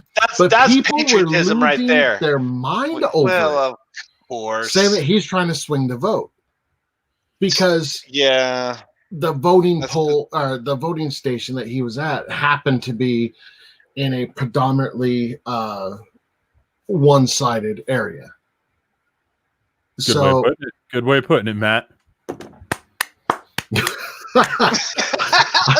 Thank you. He deserves the golf clap. It's hard not to. I'm trying to stay out of it. You want to? You want to, because the truth of the matter is everybody should vote. You should vote, and whoever you vote for, you vote for. Mm-hmm. It's just vote. That's one of the beautiful things about being in America. Vote.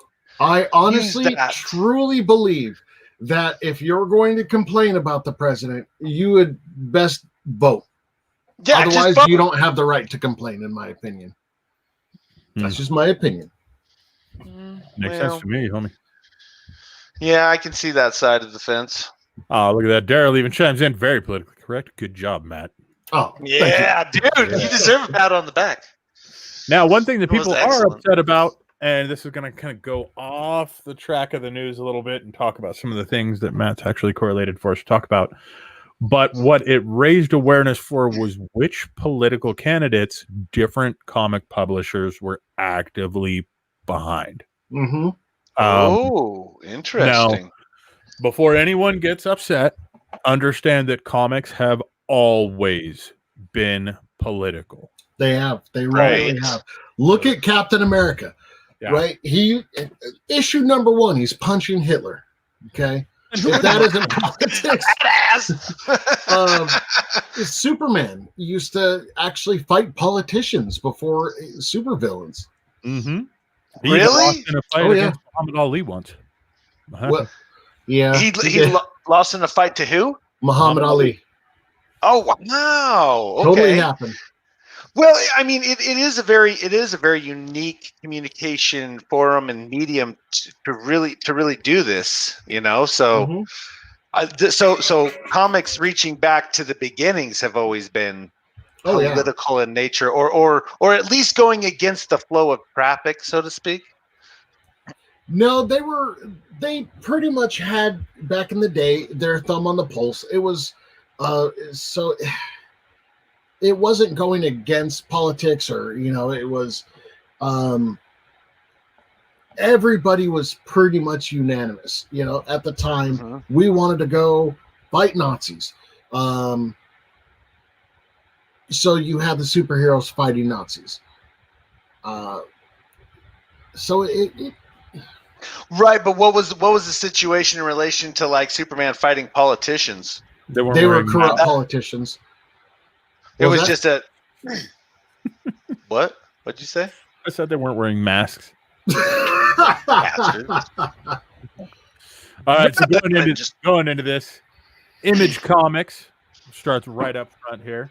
Now this also includes the the staff of Skybound, just because Skybound is Image, essentially. But we start off the list with Todd McFarlane, the freaking great. I don't care who he donated to. I love this dude. You know now, what I mean? just as a warning, we are not picking sides with any political party whatsoever. In fact, my personal views, I guarantee, differ from just Jared's personal views. So we're not picking sides, and we're not getting into it here. Yep.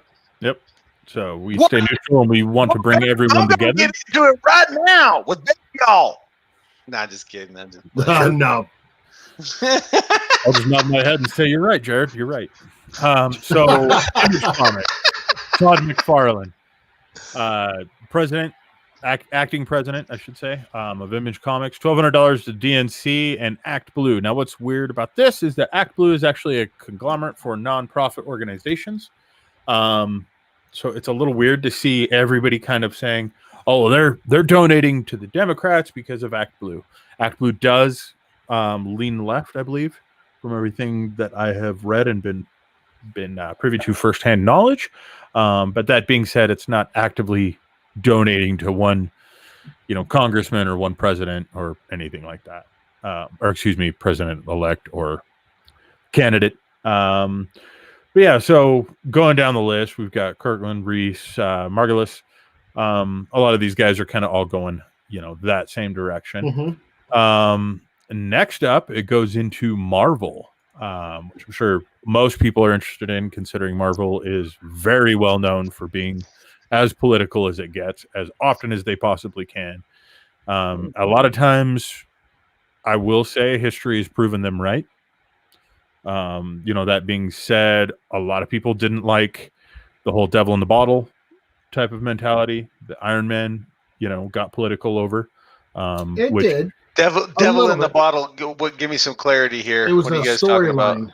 It was a storyline where Tony Stark, one of the greatest comics, and wait a minute, took it on head on. What was the storyline? I'm sorry, I didn't catch it. Demon in a bottle. Demon in a bottle, yeah. So Tony Stark becomes an alcoholic. Oh, okay. Yeah, but they've been swinging and missing lately a lot with their Safe Space and what is it? What is the name of the other one? There was Snowflake. Safe Space and Snowflake. Oh, I remember you telling me about that. Yeah. Everybody I talk to about that is always like, "No, that's a joke." No, it's not. It's actually here's the comic. No, that's a joke. They're real characters. Yeah, they're real characters.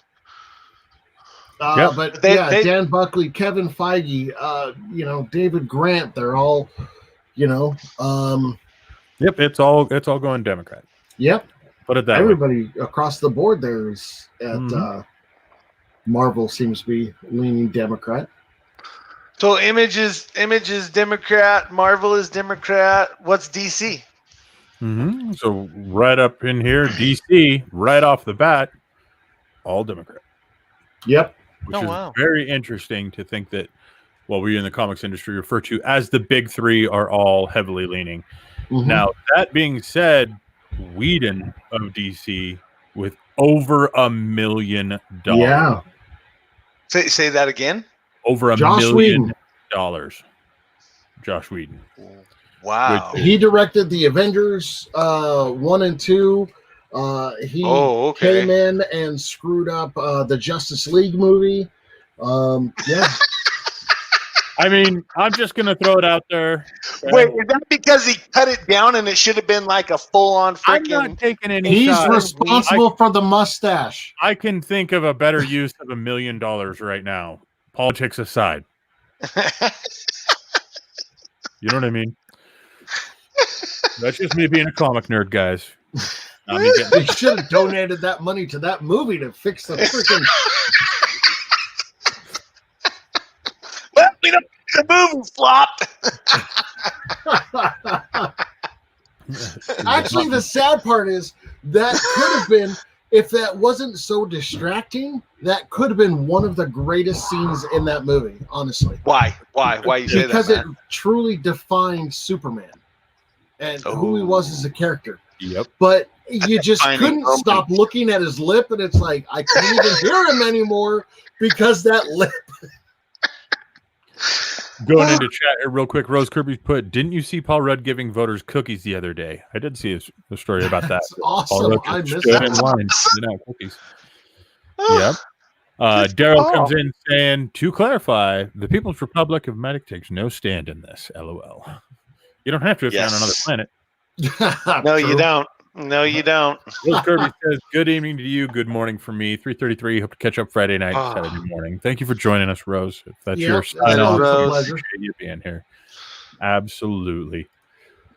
And with that, we're done with the political. Well, I do got to say this. In that DC article, it does say, but to be fair, Marvel chairman Perlmutter's recent $15 million donation to Trump is greater than pretty much the entire entertainment industry's donation to Democrat-related causes in one fell push.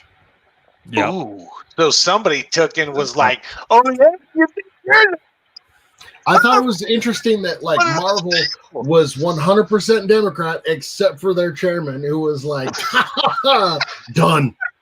I Drop got the more mic money and than walk all." out. Well, there's a problem with the industry. All the money's at the top. We'll And change it. Don't worry. let's not go into Oh, this. I like the way you We're think, we're about to walk through a door there's no going back from. So All right. In other news, good so I did segue, want to, Matt. yeah. Good segue. So Merciless and Paprika are going to Image Comics, which I think sucks. Why is that? I'm excited that they're going up to a big publisher. Mhm. You know what I mean? I'm excited for that. However, there was a lot of Reddit talk, a lot of speculation, I guess we should say, that both of these properties were actually going to be picked up by what was the name? The Amazon publishing house. And then Amazon the one that we don't mention. The ones that that are in charge of like turning the boys and stuff into series. I forget what they're calling it. It's not Amazon Publishing for comics, to be clear. But that the property was going to be picked up and actually utilized as an Amazon in-house property. I'm never interested in seeing Amazon screw over creators. I will say that. Mhm. But I felt like this was an interesting direction to where that could possibly change in the future. I thought where if creators had the capability of building out a product and selling it out to Amazon and continue working on it themselves and continue going and continue pushing and have the marketing budget that Amazon's capable of putting behind a comic, that it just spells success. Mhm. That being said, I feel like Image is a ship that's just kind of out in the water right now waiting for a breeze.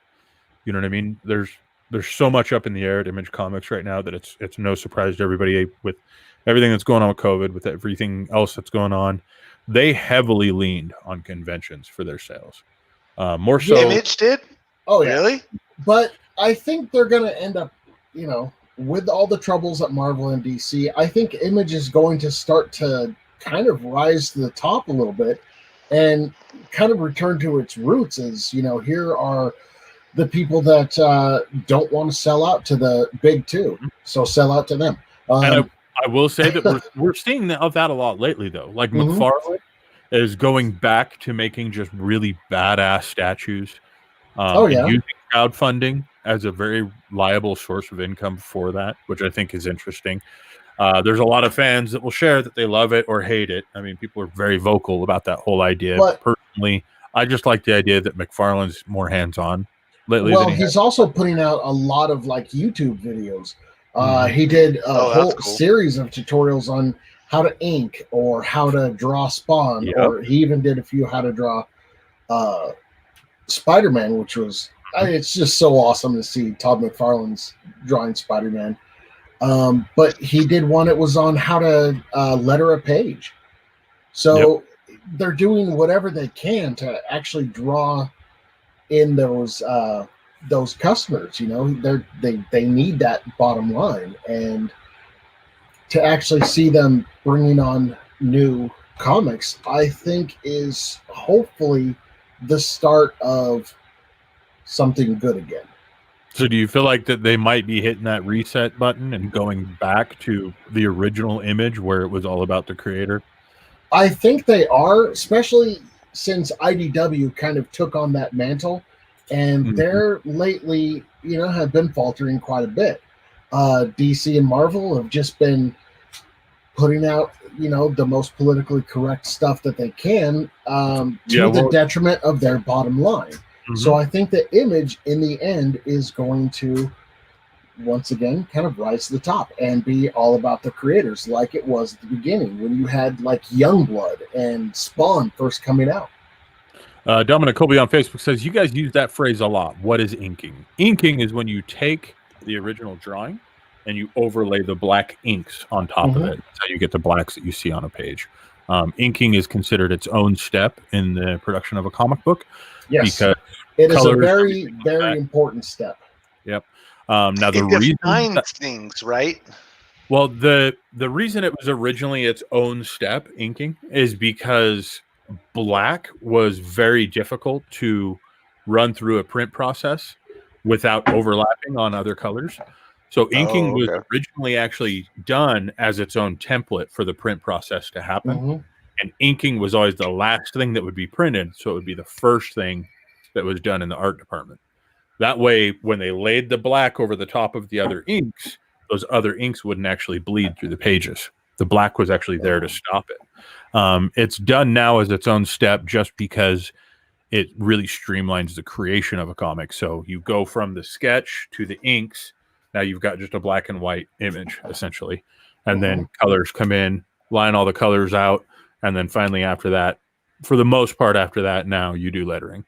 But Matt has talked a lot about that lately, that now a lot of times lettering is done right alongside everything else. So if you want to know more about inking, just watch the first part of Chasing Amy. That you're a traitor, man. A traitor. That is one of the greatest scenes ever in movies. You're a tracer, man. You're a tracer, okay? It's okay. I don't want you to sign my book. I want the guy that drew it. Well, I mean, I did. But were the lines already there? Well, yeah. Did you go over them with black ink? Well, yeah.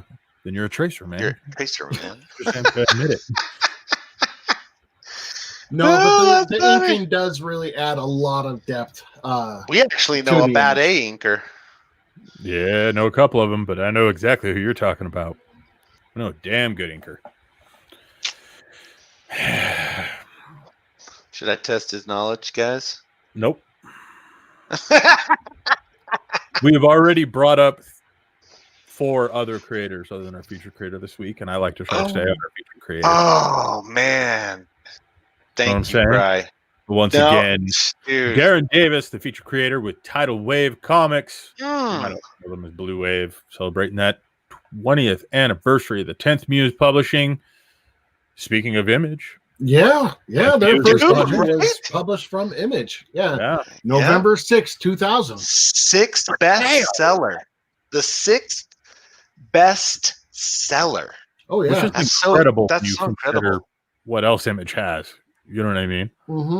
Well, that was the 6th best seller in what else was selling during that time? Yeah, not just that was Image. It was comics. Batman, DC, Marvel, all of them. Well, X-Men. Holy crap! Back then, that was I believe. Let me see. Was Claremont still on X-Men in 2000? Okay. His whole run was phenomenal. Yeah. Jason says, I love that movie. We all do. We all do. Actually, if you look over my shoulder, how do I do this? These things right here, these 4, I don't collect toys, which I know is going to blow everybody's mind because everybody collects toys. Mind blown. I don't do it at all. I don't collect toys at all whatsoever. But those 4 I do. Those are 4 action figures off of Mallrats. Specifically, I've got so cool. Yeah, I collect toys. Yeah, I've got Jay, Silent Bob, and 2 different versions of Brody, because Brody was one of the greatest prolific movie characters I've ever seen in my entire life. The ultimate comic book nerd. Oh, Love it. yeah. So let's see, Dominic Colby. I don't know or if it's because I'm still fairly new to the world of comics, but before you guys, I'd never heard of Image before. I think you have. Most people don't pay much attention to the publisher, but I'm pretty sure you've heard of Spawn. About everybody has heard of Spawn. Let's see. Spawn Image Comics launched with Spawn. Yeah. Is that what launched Image was Spawn? That's what put it on the map. I'm not sure. I think it was a few months into Image before Spawn actually came out.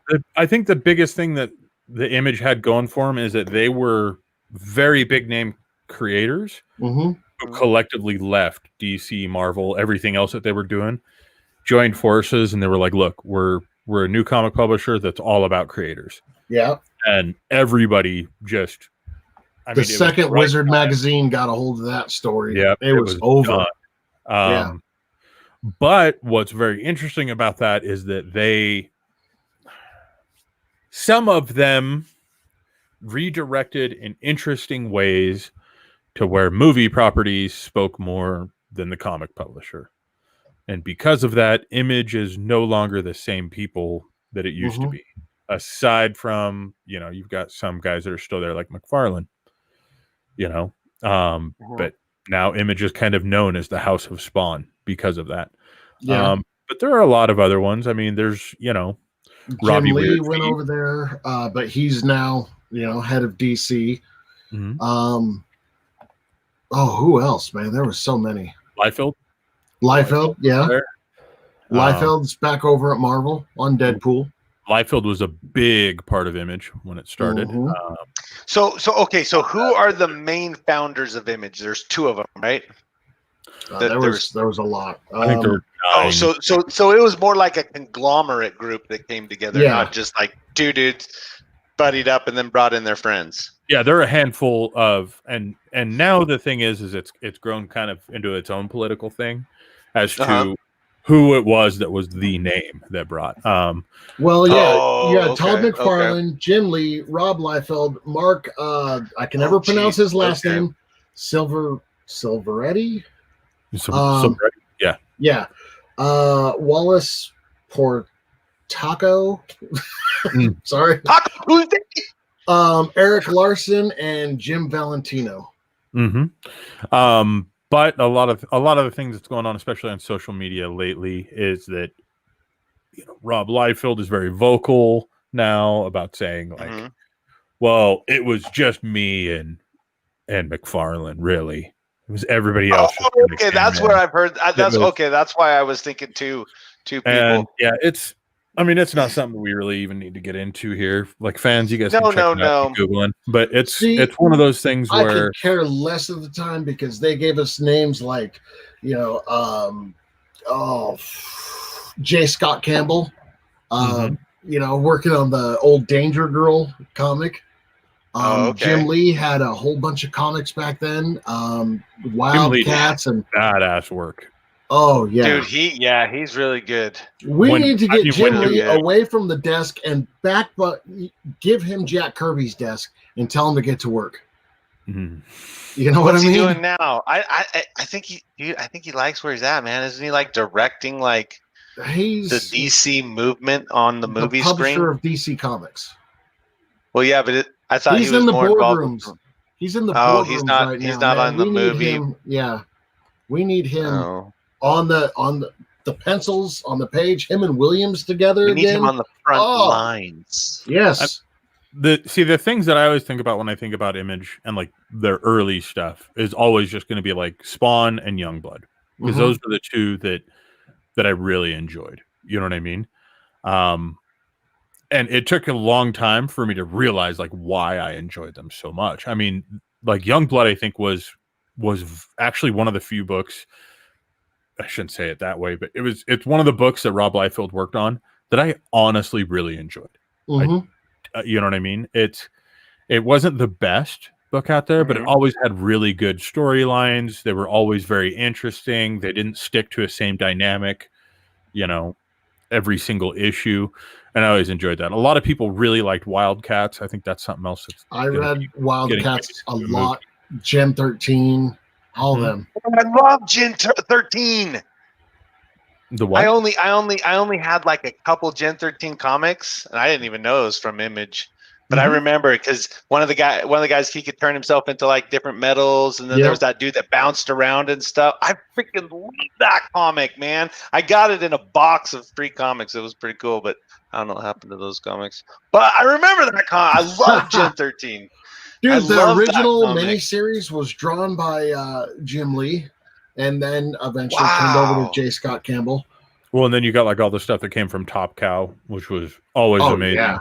Mhm. Very- Didn't Mark Silveretti end up going to Top Cow? Actually, he owned Top Cow, and that was one of the companies that was absorbed to make Image. Oh, okay. Because That's originally, all those guys had their own companies. Mhm. They were all individual. Like, because it used to be called. I'm going off of memory here, so we might have to Google this to make sure I'm right. But I think it was like Todd McFarlane Productions was McFarlane's name. I'd have to look it up, man.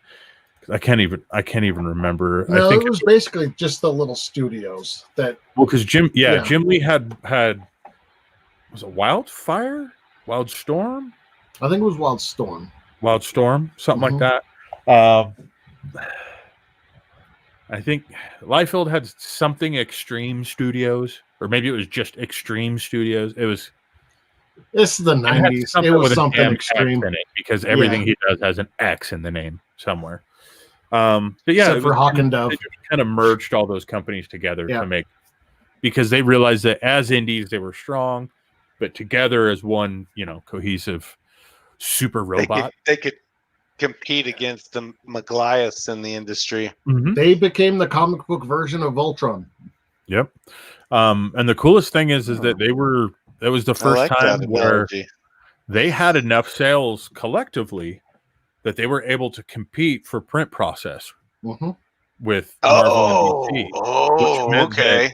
That, places where like now you'd think like Diamond. If I made more comics than you make, Diamond has to leverage that. And some books have to get pushed back if I can't make enough, if Diamond can't print enough books. And that actually happened a few times and put Marvel or DC behind, their scheduled arrangement because they couldn't print fast enough. That was also right around the same time when there was just a huge uptick, you know what I mean? And comic sales were really going, And then, that was back in the 90s. There was that comic boom because Marvel and DC were trying to essentially keep up with Image. Everybody ended up with shoulder pads and leather armor. Everything had shoulder pads. Oh my god, it was bad. And then dude, they had like the weird claws on everybody. Batman had the claws. Batman, of course, that was at the Jean Paul Valley stage. And then later on, Superman had a mullet. I mean, they were really trying to update it at the time. Oh shit! So Nicolas Cage pulling the Superman mullet was a real thing? Yeah. That's why it was shit! Yeah. Oh yeah. What? Nicolas Cage doing a mullet with Superman outfit the on. Suit was shiny. It was like, yeah. They did some weird stuff. I didn't know that was real. Yeah, they did everything that they could in order to try to compete with Image, which it was weird. And so the only way they were able to actually really compete with them was they brought them on board. Marvel brought in Image Comics to do Heroes Reborn. Amy Fraser in chat said Teresa. If you can't beat them, buy them. Daryl on Facebook says bondage much? I mean, it wasn't that much bondage. Dude, look at the Thor costume. I'm gonna give you this. Remember Valiant Comics? Oh my god. Yeah. Ooh, Valiant Comics. I don't even know if they're still around. Was it Nexus? I think Nexus was like there was Deviant, Bloodshot. Bloodshot, yeah. Oh, I remember Bloodshot. Dude, yeah, they just had the movie. These guys would come out with so many collector's issues. Oh, it was they bad. Destroyed the whole term of collector issue. Oh, That's awesome. every comic that they had at least what 5 to 10 variant issues or They were variant the covers. ones that, dude, every That's awesome. comic collector I know has at least 2 or 3 of the foil stamped Turok one cover. Everyone. That's- Because we all thought it was going to be big money because it was a big popular video game on Nintendo at the time. Mhm. And Valiant was brilliant enough to be like, we're going to come out with a Turok comic. So everybody was like, yes. And they were like, and a limited and exclusive foil variant cover. You want to know what's really funny, Jared? Is the one that wasn't the collector's issue is actually the one that damn near everyone- impossible to find now. Oh yeah. And the one that's the foil stamp isn't even worth what we paid for it in the 90s. Now, there's so many of them. They could be like slabbed, signed, everything. Every collector will just stare at you and be like, I got $12. You know what I mean? That's a great point. You know, that's how our marketplace is going to work when it comes to like collectibles and stuff like that. If creators don't really think about how when they're putting comics into the marketplace, how best to keep from having just a flood of that comic in the marketplace, the resale value is going to be where the real game is played. Well, not only that, we give all the information right to the collector right up front. You see how many copies of each comic are available right now. That's right. Oh, that's right. So you had no idea when you were buying these foil variants. No, dude, we didn't have no. No, when you go to a comic book store, and you're like, oh, this is the new issue of Superman. It's the variant cover. How many of these are being made? The Superman casket cover. Yep. Oh my God. Is that the one you told me about, Matt? I got 4 of them. Is that the one where I got 4 of them right now. Oh man. Oh God. Leslie on Facebook says I walked away for 15 seconds and come back to y'all talking about bondage. We're talking about bondage. Well, I'll bet that. No, Daryl was talking about it. Let's be. Yeah, Daryl comes back saying the only collector's issues we have are on Crypto's Comics. Booyah. Very nice. Oh, that's cool. I love those It's so TCT cool. boys, man. They're awesome. Dude, that's right. The whole idea, though, is that was a term that was wildly thrown out there. It was. Especially by because what happened is Valiant, they got sales. Like they got big number sales. I think Marvel was the worst offender, though. And I don't know, dude. I think the Superman Amazing Spider-Man issue 400, the chrome cover. Yeah. Whoa! Did you see Fry flip like that? He was like, whoa, shoot. So what was this? What was this? I don't know. I feel like I might need to call a therapist. This is a dark time in comics. So is Marvel the worst offender now? I mean, sounds like you're kind of changing your mind. They had the minimum order. Like, so you as a comic book store, that one. They invented the minimum order with this one. So they're like, if you want what's this? any, the comic book store, the comic shop is like, hey, I have 15 people that want that comic that I'm going to put in the boxes for them, and I'm going to need about another 15 to put on the shelf. So that's a total of 30. They're like, nah, we're going to say minimum order on this particular issue is 75.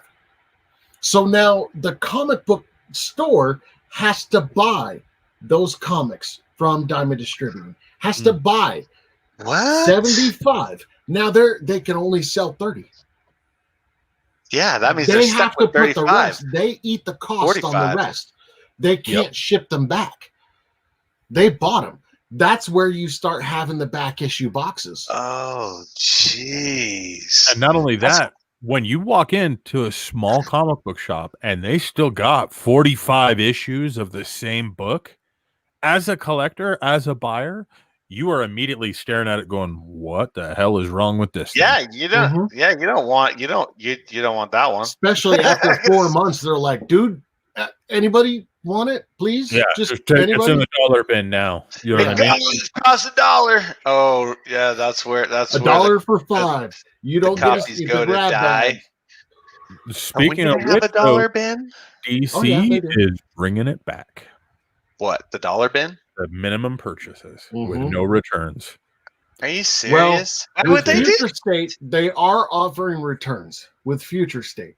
They are only What's Future offering State? returns with Future State, though. What's Yeah. Future State? Is that some kind of buy-in insurance plan? It's a new run. You're safe with Future It's State. it's for 2 months. It'll, if you want to get the whole story, it's going to cost you about $350, I believe, to get the whole story. So imagine it this way. With the MCU, you're familiar with that, Jared, with all the movies that Marvel puts out.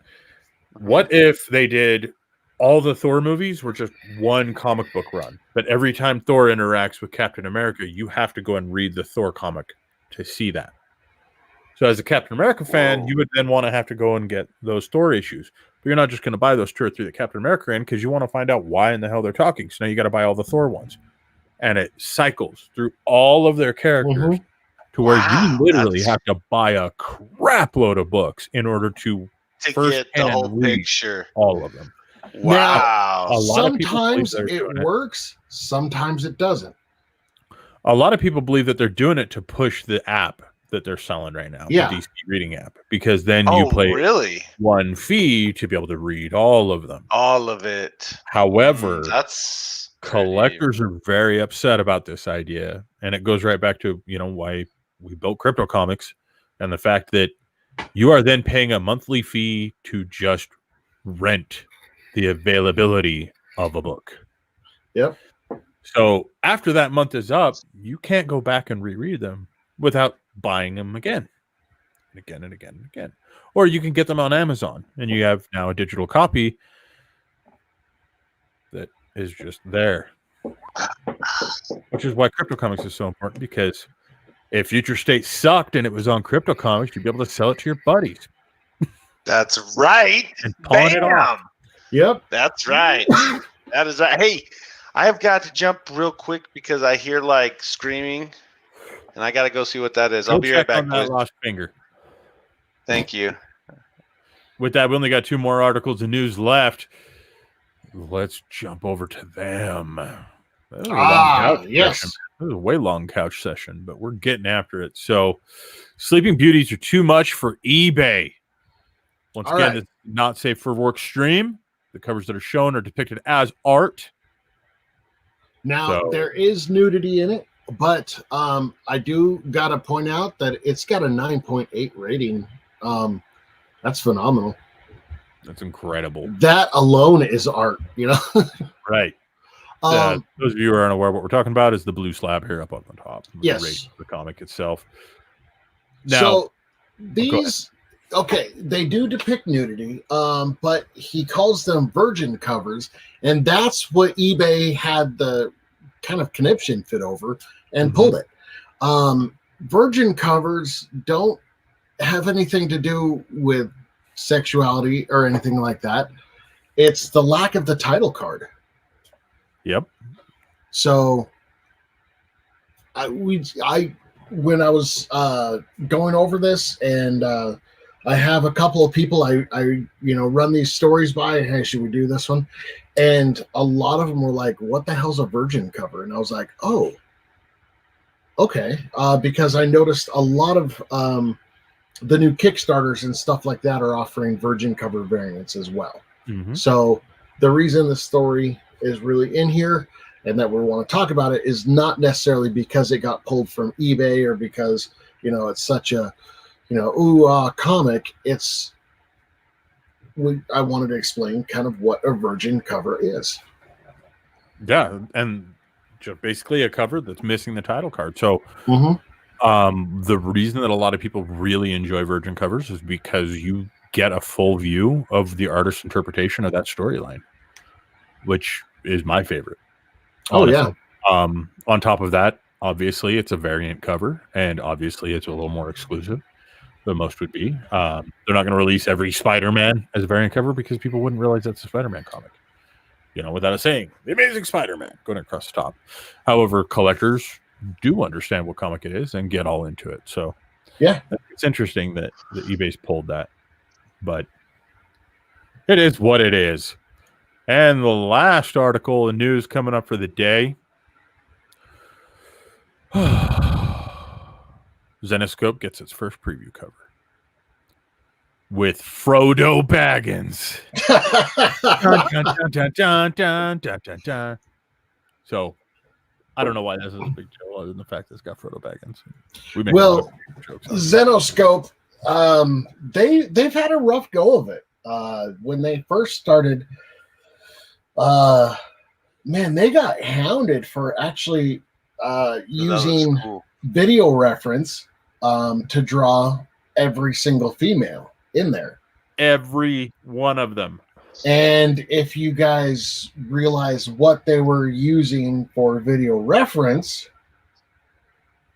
you would understand. Not safe for work. We're gonna put it that Let's way. just say that. Yeah. What? I want to see. We can't show it on the stream. But no, there's actually a blog post that I wrote about this a while ago. You got to check it out. Where they straight up use porn in order to draw the women. Now that meant every single woman, no matter what, if she was supposed to be hurt or something like that, she was making the O face. Every one of them. It was bad, and there was a large campaign. Like, people were actively looking at each panel, trying to find the porn that matched it. And first off, those people have way too much time in their hands. Yeah, seriously. Wow. Maybe your friends just like watching porn. They're like, well, you know, I got to find this one porn scene that matches this one panel. You know, what I do on my off time is none of your guys' damn business. Oh, I believe you, Fry. Trust That's me, how we really ruined this video card. Right? Whatever. Let's put him down there. And patience. All right? It's research. I don't see you guys actively doing research to donate back to the comics community. What? Yeah, okay, maybe I do. don't write blog posts or anything like that and have to do research on it. No. First of all, you're probably right. And second of all, I'm sorry. Okay. People watching this stream are probably like, I'll bet this is accurate.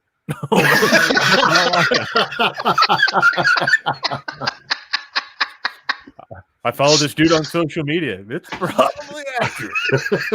I did not do that.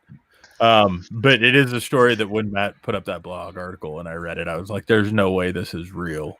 And I legitimately went to fact check Matt because I just thought he stumbled across like a bad news article or something because there's no way that this is real.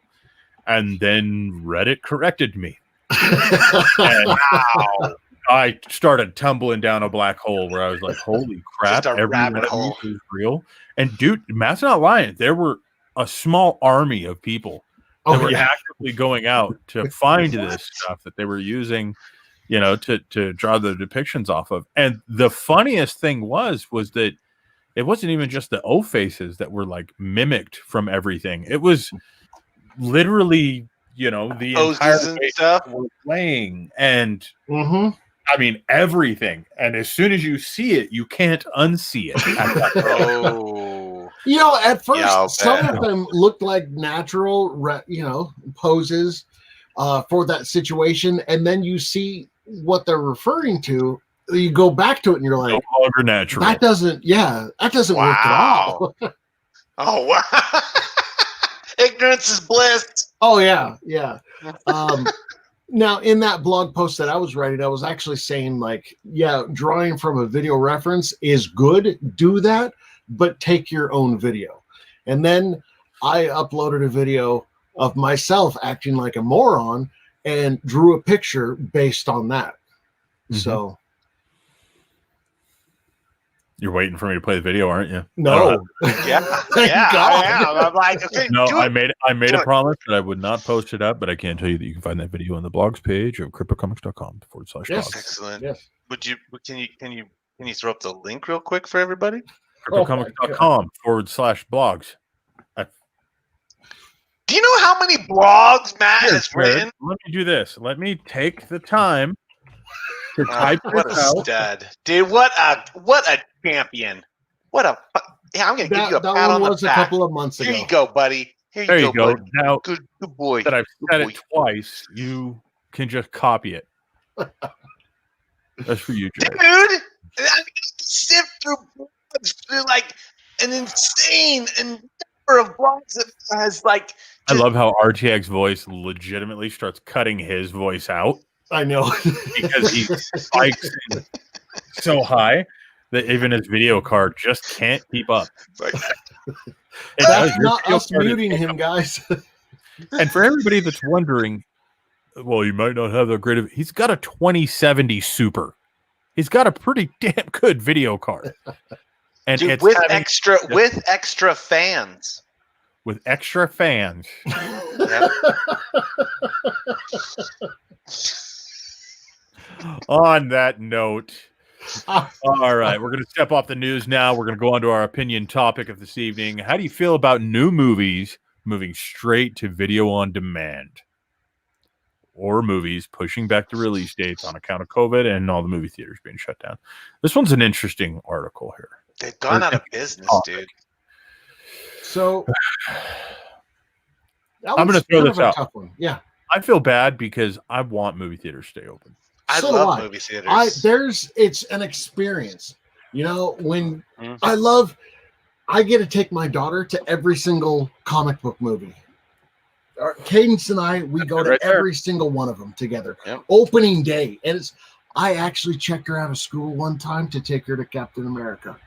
I checked both my kids out of school to take them to Deadpool. You didn't see the warning? Hell yeah, I saw the warning. I have most of the comics. I knew exactly what I was. The comics alone were the warning, guys. You want to really know why I did it? Because I knew that on opening night they were going to do a little tiny giveaway of a little tiny Deadpool figurine. And 3 is more chances to win than 1. There were only 3.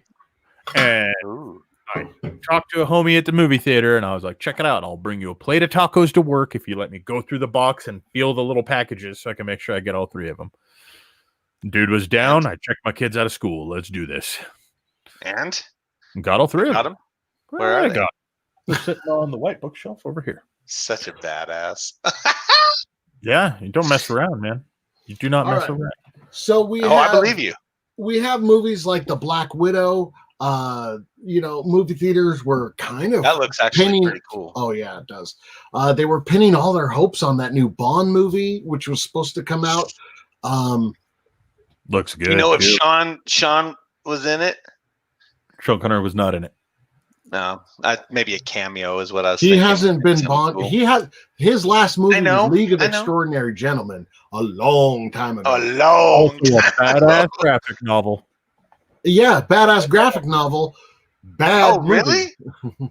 League of Extraordinary Gentlemen is a graphic novel? Mm-hmm. Oh, that's cool. I didn't know that. It's one of those movies that people didn't realize were actually comic book movies. Wow, that's actually freaking awesome. contain the character James Bond. Mm-hmm. Really? Mm-hmm.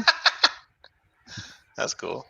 But okay, so you have all those movies that were gonna come out, and now they're getting they're either getting pushed back to 2021 or even later, in the hopes that the movie theater industry will actually kind of return to form, and otherwise there's no way they're going to make their money back. I mean, when you spend $100 million on a movie itself and then another $50 million on marketing for that, and then you only get $12 million back, you're out a ton of money. Yeah, but these streaming services, dude, because of the membership fees and all that stuff, dude, they can raise the amount of money needed to pay the people who are making the movies so much easier than those big huge theaters could, because of the overhead of the big theaters. But their that's why overhead was you have insane. Disney's Mulan. that was a rental fee of what, $26? 30 bucks. Yeah, it was Yeah. dang near $30, dude. We And that looked was at only it and we a were like, rental. oh, should we? Shit, Yeah, that's a lot of Mulan was money. just to watch it like for 24 hours, I think, right? Yeah. What? Isn't that how they did it? That was $30 to watch it for 24 hours? And that was Mhm. it. Holy shit. And I'm Yeah. going to be honest with know. y'all.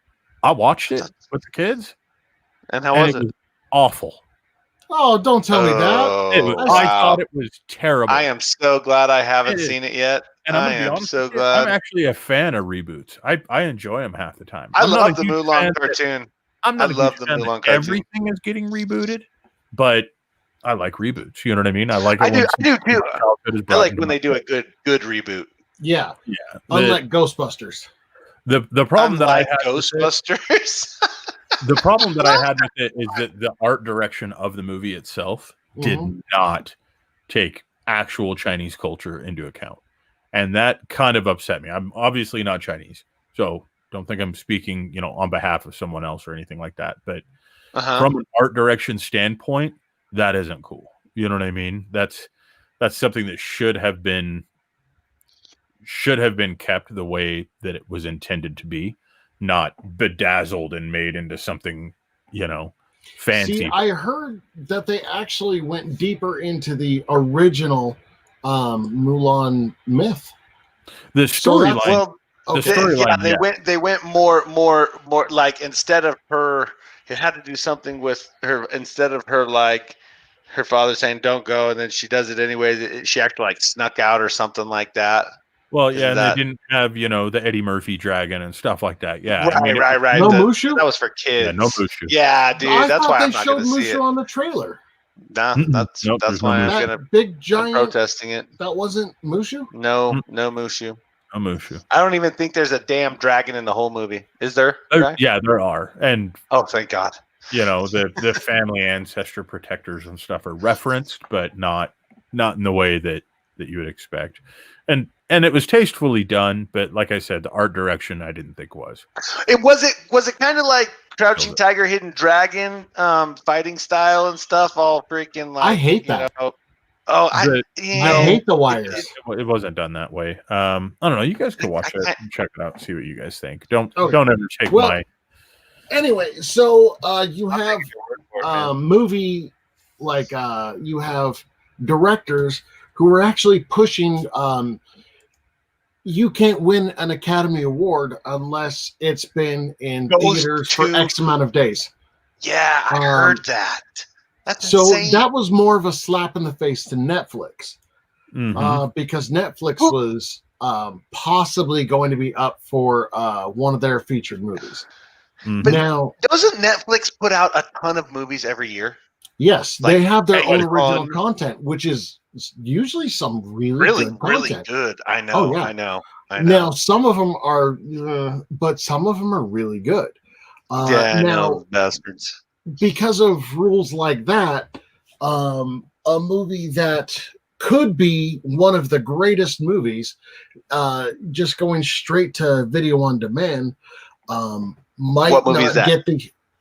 Well, you have the Bond movie. You have, I think Tenet spent a little bit of time in. You made a really good list here. Let me read that list off, Matt. So the new James Bond, the new Wonder Woman 84, Black Widow, Artemis Fowl, and Annabelle.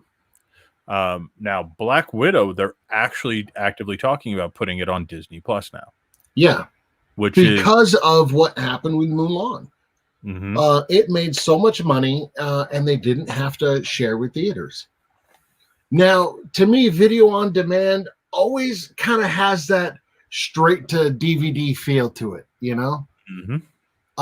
which it's usually not the best movie, so that can work out that way, yeah.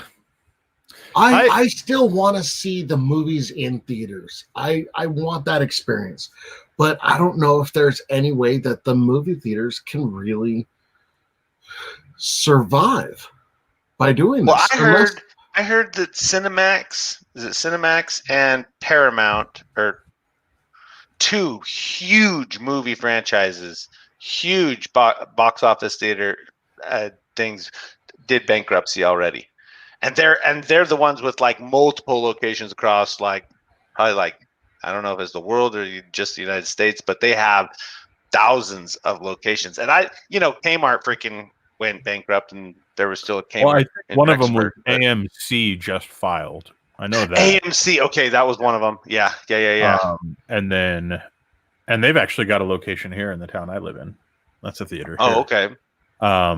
But Is it doing anything right now or what? Yeah. The problem is there's no new movies, so they're just doing like old stuff, Yeah, that's what Fat Cats is doing. And see, I loved that. I love that idea. Like they were going to be doing Ghostbusters. You could watch Ghostbusters 1 and 2 in the theaters, and I was like, yeah, okay, let's go. Let's go. That's pretty cool. This is gonna be rad. That's pretty cool. And so I took the kids down. The problem is that they've got, maximum seating occupancy now changed for COVID. They had filled up, within like a matter of seconds, had a ton of people waiting. Oh, wow. And then I realized like their maximum seating capacity was only 40 people.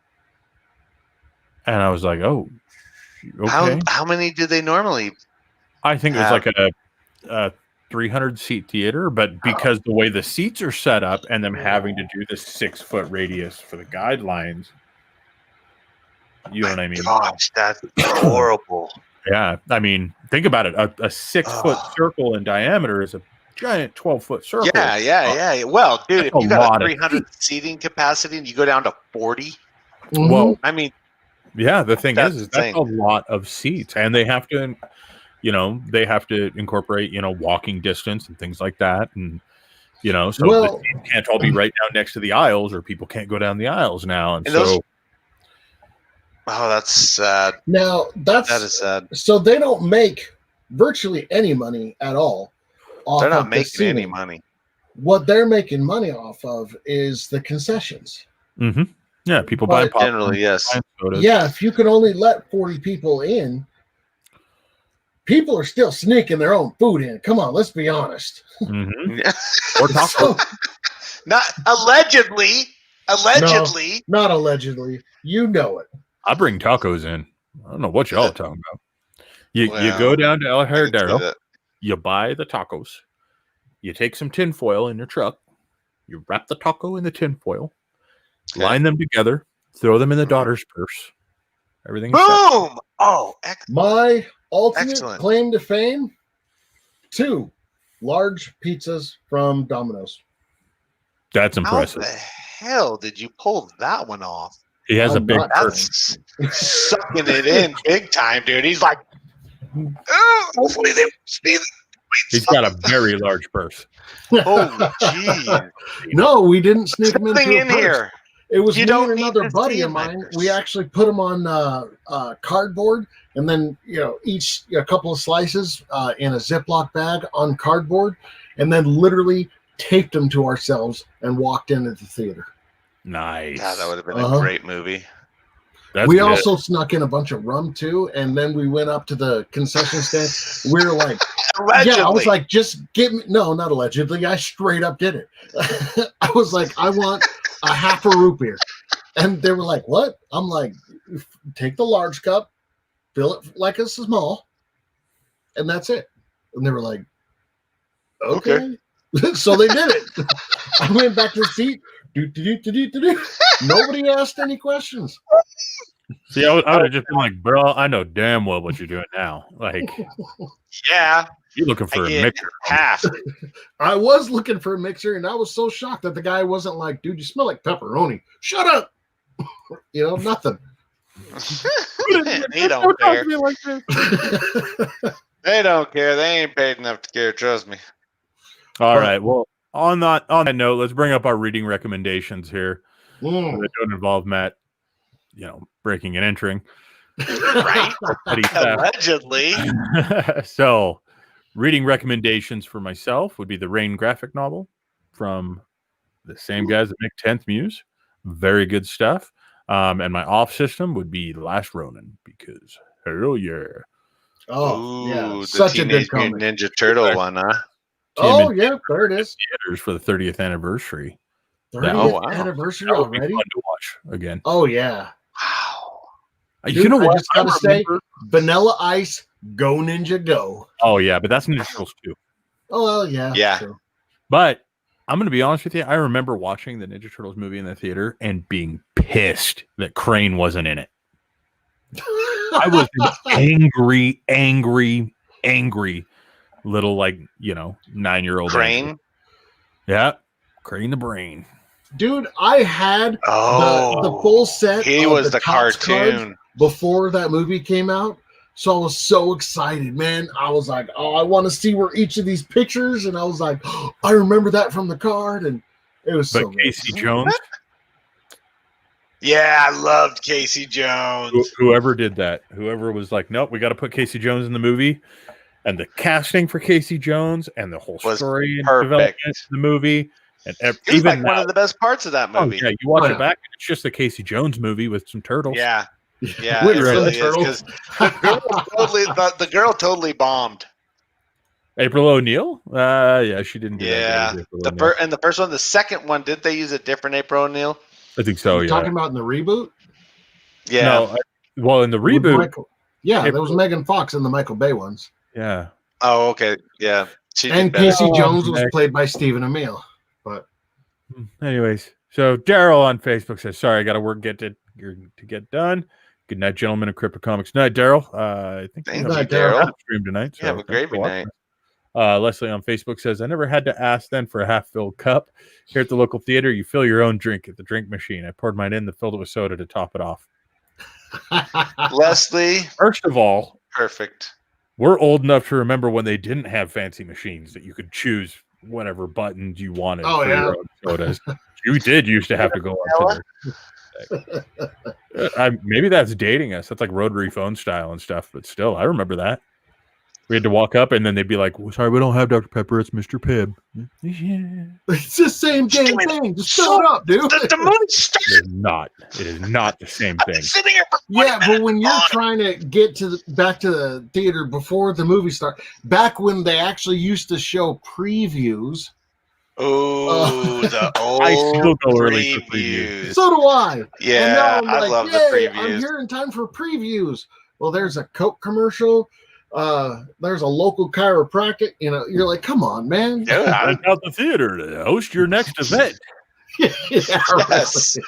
What? Yes. Has anybody ever done that for like a work meeting? But like, oh, let's just rent out the theater. We'll hold You the know, board I meeting. had a boss. It was on the table, and he was like, "Let's do it." And then downturn happened, and so it was like, "Well, that's off the table." You know what? Maybe we should do that and just like do a gaming session. Yes, dude, Mario Kart.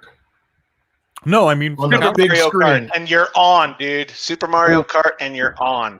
Let's do it. We should do that for CouchCon for our team, And I get to be the little turtle dude. and we'll live stream from a movie theater Super as Trooper. we're doing our gaming tournament part Ooh. for Winter If Couch. you can talk Joe into it, I'm there. What? Right. What? I didn't catch all that. He's thinking, "How's it? I'm gonna have to threaten to duct tape myself to his car again." Oh no! Don't do that. I'm just All saying that right. we so can back to theater, and me and you play our gaming tournament team. Oh, I think it could work. back think it to could work, the too. reading recommendations. On the Get system, reading, dude. We're about to broadcast our just total. my reading ownership recommendations of the on the tournament system, of you got to Warsaw. go with the 10th Muse, Volume 1, Issue 1 through 11. They are the original 10th Muse. You're reading the script, you cheater. No, dude, you can see. You can see what I'm looking at. Oh, That is the stuff from the on system that I've been reading. Okay, This used to be an unscripted show. it still is. Yeah, moron. sure it is. Oh Yeah, I'm my, calling you out. dude! Don't get mad, Matt. He was He joking. just called me a moron, and that was rude. I know. Hey, Shh. I've been Dude, watching be a lot of the apologize. Goldbergs. Be I call nice. everybody a moron. Now Ask my be nice kids. and apologize. Be nice and apologize. I'm sorry, you're so ugly. Oh. I don't feel like you meant that. That was perfect. Oh, he really did With get that you on being that one. said- I mean, I'm just I'm kidding. back. He totally Hey. owed you. Like, ooh, that was Oh, ouch. Like, I can't God. believe he said it out loud. Oh, what a We were all thinking, what a jerk. Matt always screwing around. Did he just say that? Oh my gosh, hey, he's on a roll. you know I got nothing but love for you. We know what you got a lot of. And so I cry sometimes when I'm lying in bed just to get it out what's in my head. Somebody falls for it every time. Every time I play that. I video. was making it a point to not dance this time because I'm like, it will not be me. It will not be me. Oh, did you see this? Jason says Mr. Pip is not the same. Thank you, Jason. And I said, Well, he says you're only a year and a half older than me, Fry. Somebody's stalking. I love Mario Kart. Jason follows up with Mario Kart is awesome. Dude, Mario Kart's like the first real video game. Super Mario Kart. Yeah, Super Mario Kart was like the first game that really people started losing friends over. No, dude. Super Mario Brothers 3. Oh, yeah. no. You're the first kid on the block that had that thing. Everyone wanted to see how the tail worked. Mm-hmm. What do you mean you get? Yeah, What do you mean that's you can fly? What do you mean that on level 3 you can running, start, jump, fly fast enough that you'll go behind the background? Talk to me now. Okay. Seriously, we had like boardroom meetings about this. Dude, as kids, yeah, we straight up did, man. What are you saying? You can fly behind the screen. Okay, what are Are the you sure? logistics on this? You know, it was. All right. With that, I think we're going to close the stream out. Thank you, everybody, for hanging around and talking to us. Thank you, everybody in chat. Congratulations, Dominic, on the T-shirt win, and congratulations to everybody else that redeemed that badge code that we put in the chat earlier. If you Oh, yeah. Get your badge. CryptoComics.com, go to your dashboard, and you can redeem that badge. This week, the featured spotlight is on Tidal Wave Publications. Excuse me. Tidal Wave Productions. Tidal Wave Productions, or whatever. Darren One of Davis. these days we'll get it right. Oh my And yeah, god. big thank you to Darren Davis for jumping on the stream with us earlier and hanging out while he's on his Yes, trip. that was so cool. Dude, battling he was the out cougars. freaking eating crab and he totally jumped on with us. What a badass. He's awesome. He will be back Friday. Yes, and he's was bringing friends. Yes. Bringing some friends to celebrate It that. would be 20th 9 o'clock Eastern Standard Time. So Mhm. Yes, sir. Make sure you look And, on if, your favorite platform. and if I'm not, that day is the day that it's the 20th anniversary. So what is that? 2000 November 6th November was 6th, the 2000. day that it Mhm. it That just it shot released, off yeah. and took over. That was the release, and then Mhm. it overtook the sales. Now, Yep. when a comic is released like that, is the sales generally something that happened really fast? Like There's only one way for us to find out when we ask Darren on Friday.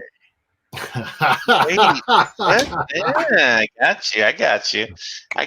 Yeah. All right. And with that, we're going to leave you with our absolutely awesome outro video. Thank you, everybody. Make sure you like, subscribe, hit the little bell notifications so that you know when we go live. And like Matt was just saying, come back on Friday, check it out. We're going to have a hell of a lot of fun, a lot of giveaways, a lot of laughs. Don't forget, there's still time to hit that like, share, and subscribe. And right after you do Please. that, make your plan to vote. Make sure you guys go out and vote this week. All Yes. right. Take care. Bye. And thank you for joining us.